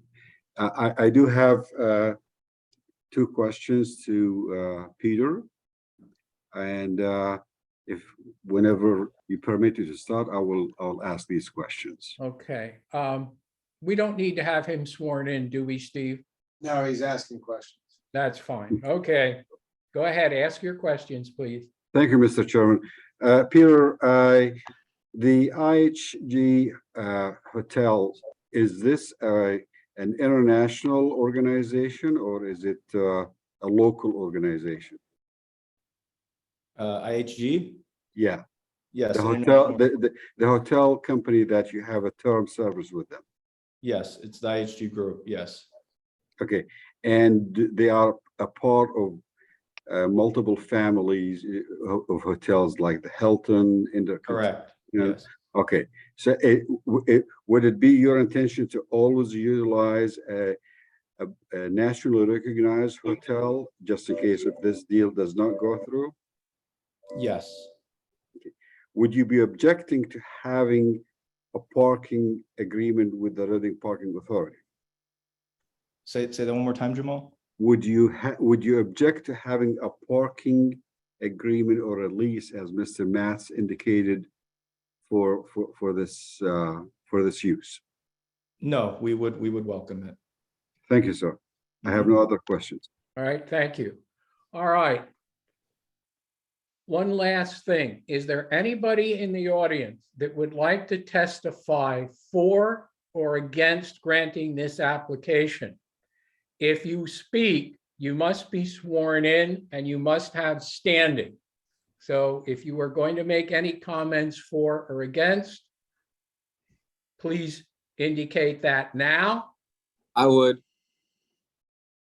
Okay, Mr. Diaz, you need to be sworn in. We need to know where you live and what, how you fit into this. What's your standing? So do you want to swear him in first? Will you please raise your right hand? Do you Sure. swear the testimony you're about to give will be the truth, the whole truth, and nothing but the truth? Yes. State your full name for the record. George Diaz Jr. Thank you. And where do you live? I live at 100 North Fifth Street, but I am the property manager for 645 Penn Street, the Okay, neighboring property. So multiple tenants of mine have heard news of this and have come together and Mr. asked me as a Chairman, I'm going to object to his ability to testify without some letter of authorization or something to that effect. Well, you said you live at 100? I live at the Abraham Lincoln, 100 North Fifth Street, Okay. Reading, PA. And what building do you manage? I manage the property immediately next to 600 Penn Street, which is 645 Penn Street, the old Exide property owned by Alan Schuman, Schuman Development Group. Yeah, but do you have an authorization from Mr. Schuman? I know he submitted a letter. Yep, I have the letter and the petition. Right. Well, the board will take those and give them whatever weight they have. But I mean, you know, somebody who's actually authorized by, you have to have some type, because it's a corporation or an LLC, you have to have some type of authorization to say that you're authorized to speak on behalf of the entity. But Mr. Schuman's documents, that his letter and petition, they can go into the record and the board will give them whatever weight they decide. yeah. Okay. And I think that would be sufficient and so That's I fine. think what we'll do is we will deal with the letter situation and not to be rude to you, sir, but I think this is the best way to deal with it. Okay, Mr. Chairman, just for the record, we would object to the admission of those letters as hearsay, but I understand you're going to let them in anyway, so. yes. Okay, all right. If there is Mr. nothing Chairman? else, I see a gentleman by the name of John with his hand up. Mr. Chairman, thank you. My name is Dr. John McCluskey, Senior Vice President and Chief of Staff at Alvernia University. I'm also Will you the please raise your Secretary. right hand, sir? Are you gonna Yes, sir. I mean, yes, ma'am. Do you swear the I'm testimony more you're than about to give will be the truth, the whole truth, nothing but the truth? Yes, I do. State your name Thank and you. position again. Yeah, so again, it's Dr. John McCluskey, MCC, LOS as in Sam, KEY. And I'm the Senior Vice President and Chief of Staff at Alvernia University. And I'm also the Secretary of the Board of Trustees. Okay, and you would like to say what? You're either Well, for or against? Yeah, so definitely, in support of the Heights Advisory Group and also the project, and much of what the comments and questions and statements regarding Alvernia's support and vetting this and who was involved. President John Loyak personally was involved in the vetting of this partnership, and in particular in relationship to the restaurant piece of this. In fact, I just spent an hour this afternoon with our vice president for the OPEC Institute talking about the restaurant and how that would kind of work and operate. Lots of energy, lots of excitement related to that. Lots of local business entrepreneurs who would be interested in being in that restaurant and having the opportunity to develop, their expertise. So again, all the various uses that they've explained, whether it's for foreign and international students, whether it's for our graduate.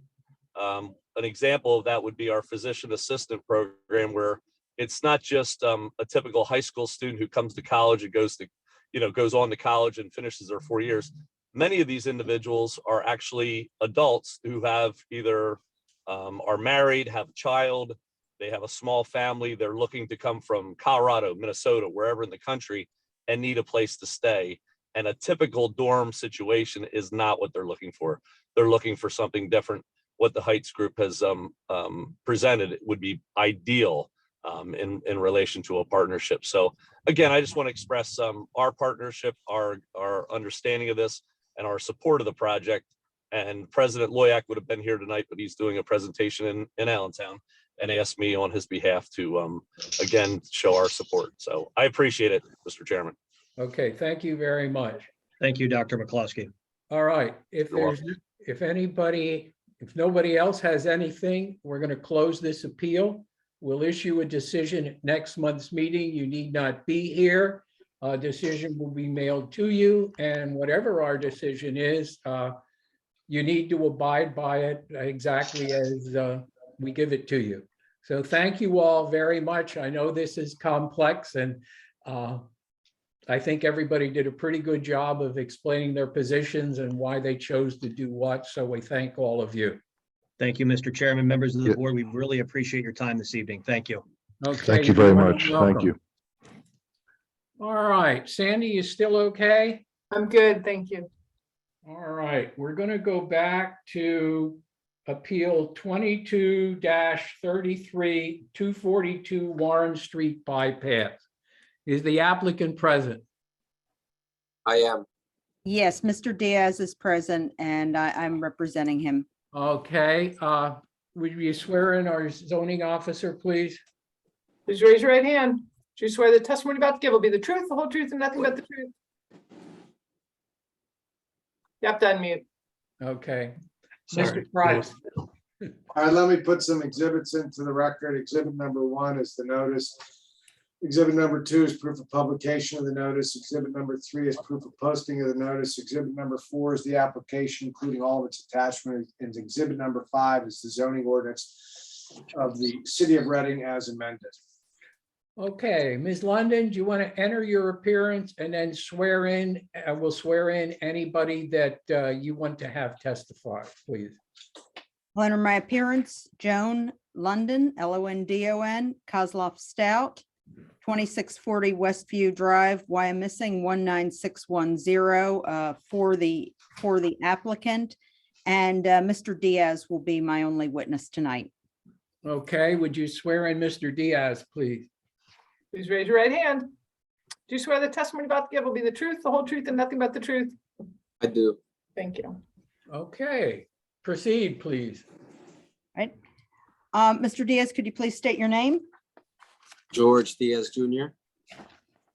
And are you a principal in Shadowton LLC applicant in this matter? Yes, and TD Management as well. And TD Management? And Yes. and does TD Management own the property at 242 Warren Street? Correct. Okay. What is the current use of the property? It's a vacant property. And do you know what the past use of the property has been? Yes, it was used to sell HVAC and other mechanical equipment. Okay, and the property is in the Highway Commercial District, correct? Correct. This is an application for special exception in the Highway Commercial District. What are your intentions for the use of the property? I'm sorry, it broke in and out. I'm sorry. Yeah. What are your intentions for the use of this property? Auto inspections and small basic repairs. So Okay. inspections are the main base, and anything like light bulbs, windshield wipers, and things of that matter.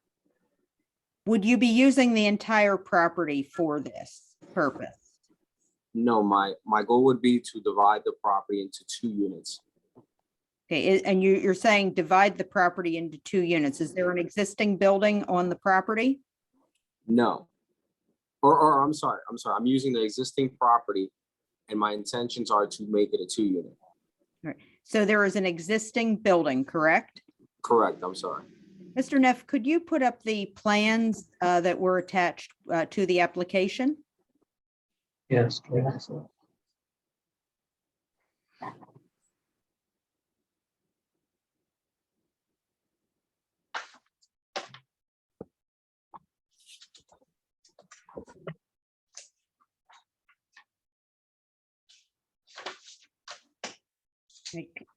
And could you please bring up the first page? And that is the first page, the second page then. Right. Okay, that'll be fine. Mr. Daly, does that show the plans for the property? Yeah, if I could ask you go to the next one All right, where it shows the auto service. all right. Here you can kind of get an overall of the property. I'm sorry. Okay, were these plans prepared at your instructions? Yes. And can you tell me what this page shows? So overall, you can see it's a property that's been here for quite some time and it's been vacant for about 5 years. It has existed here, but the grass was overgrown and it's just sitting looking very ugly on my driveway. I mean, on my drive home, I sit in my driveway and think about this property with my wife. And what it is right now, it's basically you have 2 garage doors on the left-hand side and you have an entrance on the right-hand side. My intentions would be to add a entrance on the left-hand side for the garage and an entrance on the right-hand side to create another commercial retail space. And would you do, if the approval were granted, would you do anything to change the current footprint of the building? No. Let's focus on the auto service, which is a special exception use under the Highway Commercial District regulations. What would be, you talked about the work that would be done. Is there any type of work you would not be doing? No painting, no body work, nothing with fumes or things of that matter. Our intentions would be to be a drop-off inspections. So everything would be scheduled. 75% of our business, our intentions are to be scheduled online and just generally using technology. Okay, and what would be your hours of operation? Our goal would be to work from 8 a.m. to 6 p.m. Okay, is it Monday through Friday, Monday through Saturday, or open Sundays? Monday through Friday, and we would be open Saturday, 8 to 3 p.m. How many employees would you anticipate having? 3, if possible, 4. Would all work be performed in the enclosed building that you show? Correct. Would there be any wrecked, junked, unregistered, or unlicensed vehicle kept on the premises? No. The plan shows a parking area. How many spaces would be on the parking area, would be in the parking area? Our current layout is 25 parking spaces. Now, in the city's zoning staff report, there was a reference to a need for a landscape buffer along the southeast corner of the property. Would you be able to provide that? Yes, definitely. And if it were a condition attached to the grant of a special exception, would you accept that as a condition? Yes, we would. I'd like you to go to the next page, please. Okay.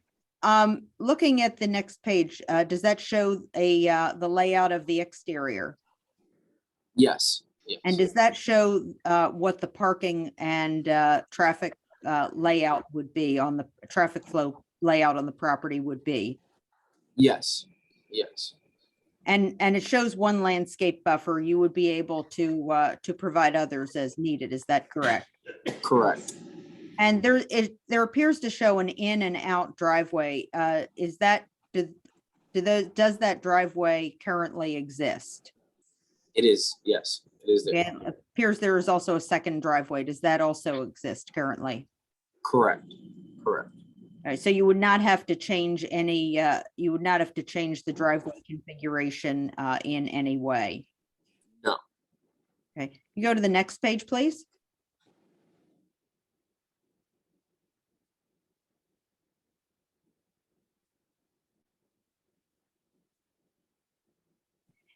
Now, looking at the next page of the rendering, does that show the entire interior of the building?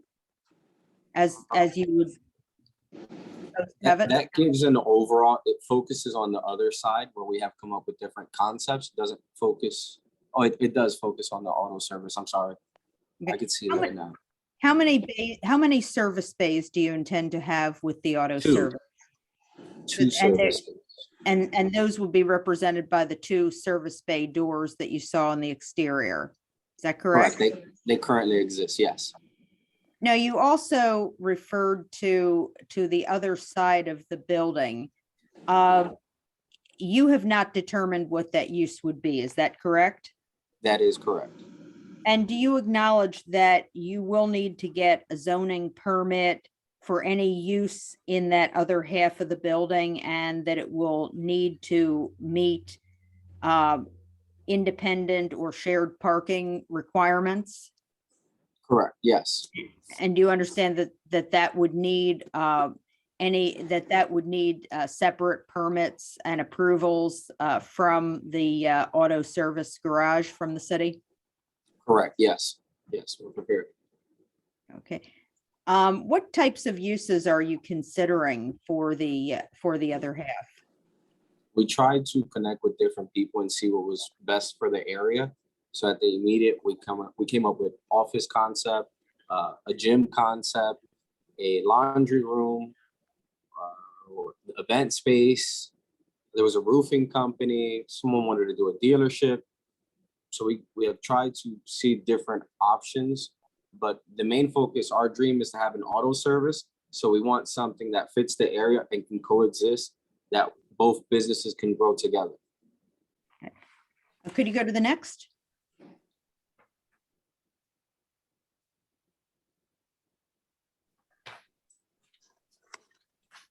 Okay.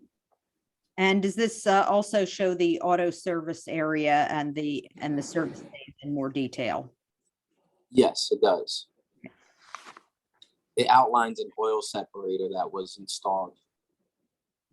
And as an auto service, as an auto service business, would this business be operated in compliance with all laws and regulations for auto service businesses? Yes, yes. And in your opinion, would this use have any type of negative community impact?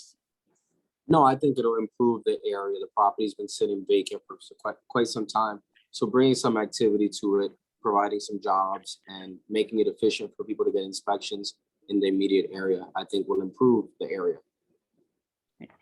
I have no further questions, Mr. Diaz. Okay. Does any member of the board have any questions of Mr. Diaz? I can't see hands, so you need to speak up if any board. Nobody? Okay. No. Mr. Neff, any questions? I just wanted to clarify one point. The council had said about a buffer zone at the southeast corner of the property. I just wanted to clarify that's the section of the property that abuts the residential homes. Is that correct? Yes, correct. Okay. Could you bring that up on the screen and just point to where that would be so everybody could see? We'd appreciate that. Let me try that. I think right there, the lower right hand. Okay. Actually, you want to go to page 1 or with the overall site view.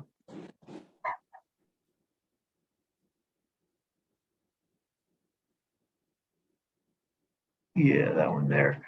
So it would be, okay, currently there's a line of trees.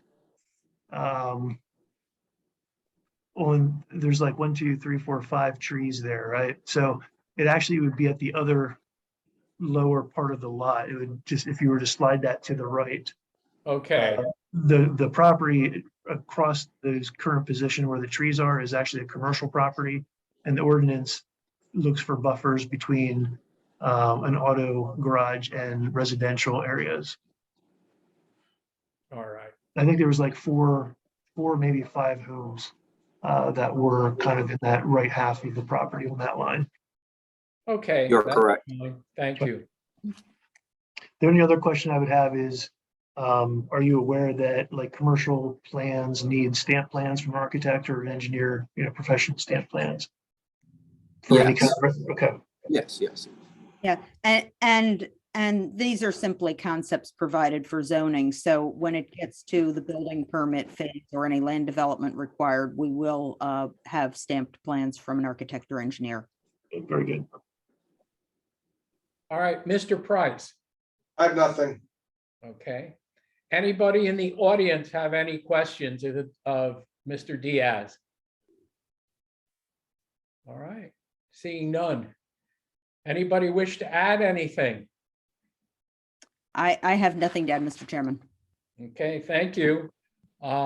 Seeing nothing else, anybody in the audience? I'll ask that one more time. Nobody. All right.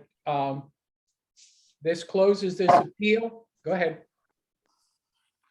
Oh, that closes this appeal, and we'll issue a decision at next month's meeting. Whatever the decision is, we ask that you comply exactly as we've told you. So I want to thank everybody tonight for their patience, and we thank you. We'll issue it next month's meeting.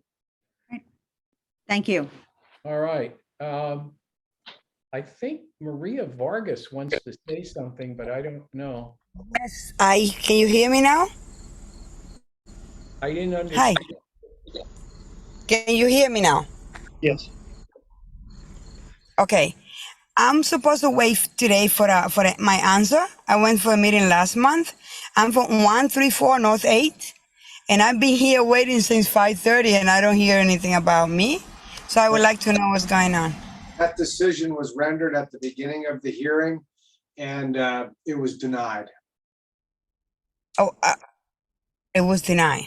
Yes. Yeah. And you'll receive a copy of that in the mail. I will, or you send it already? I No, will, you say? You will get a copy in the mail. Yeah. Thank you. Okay. Thank you.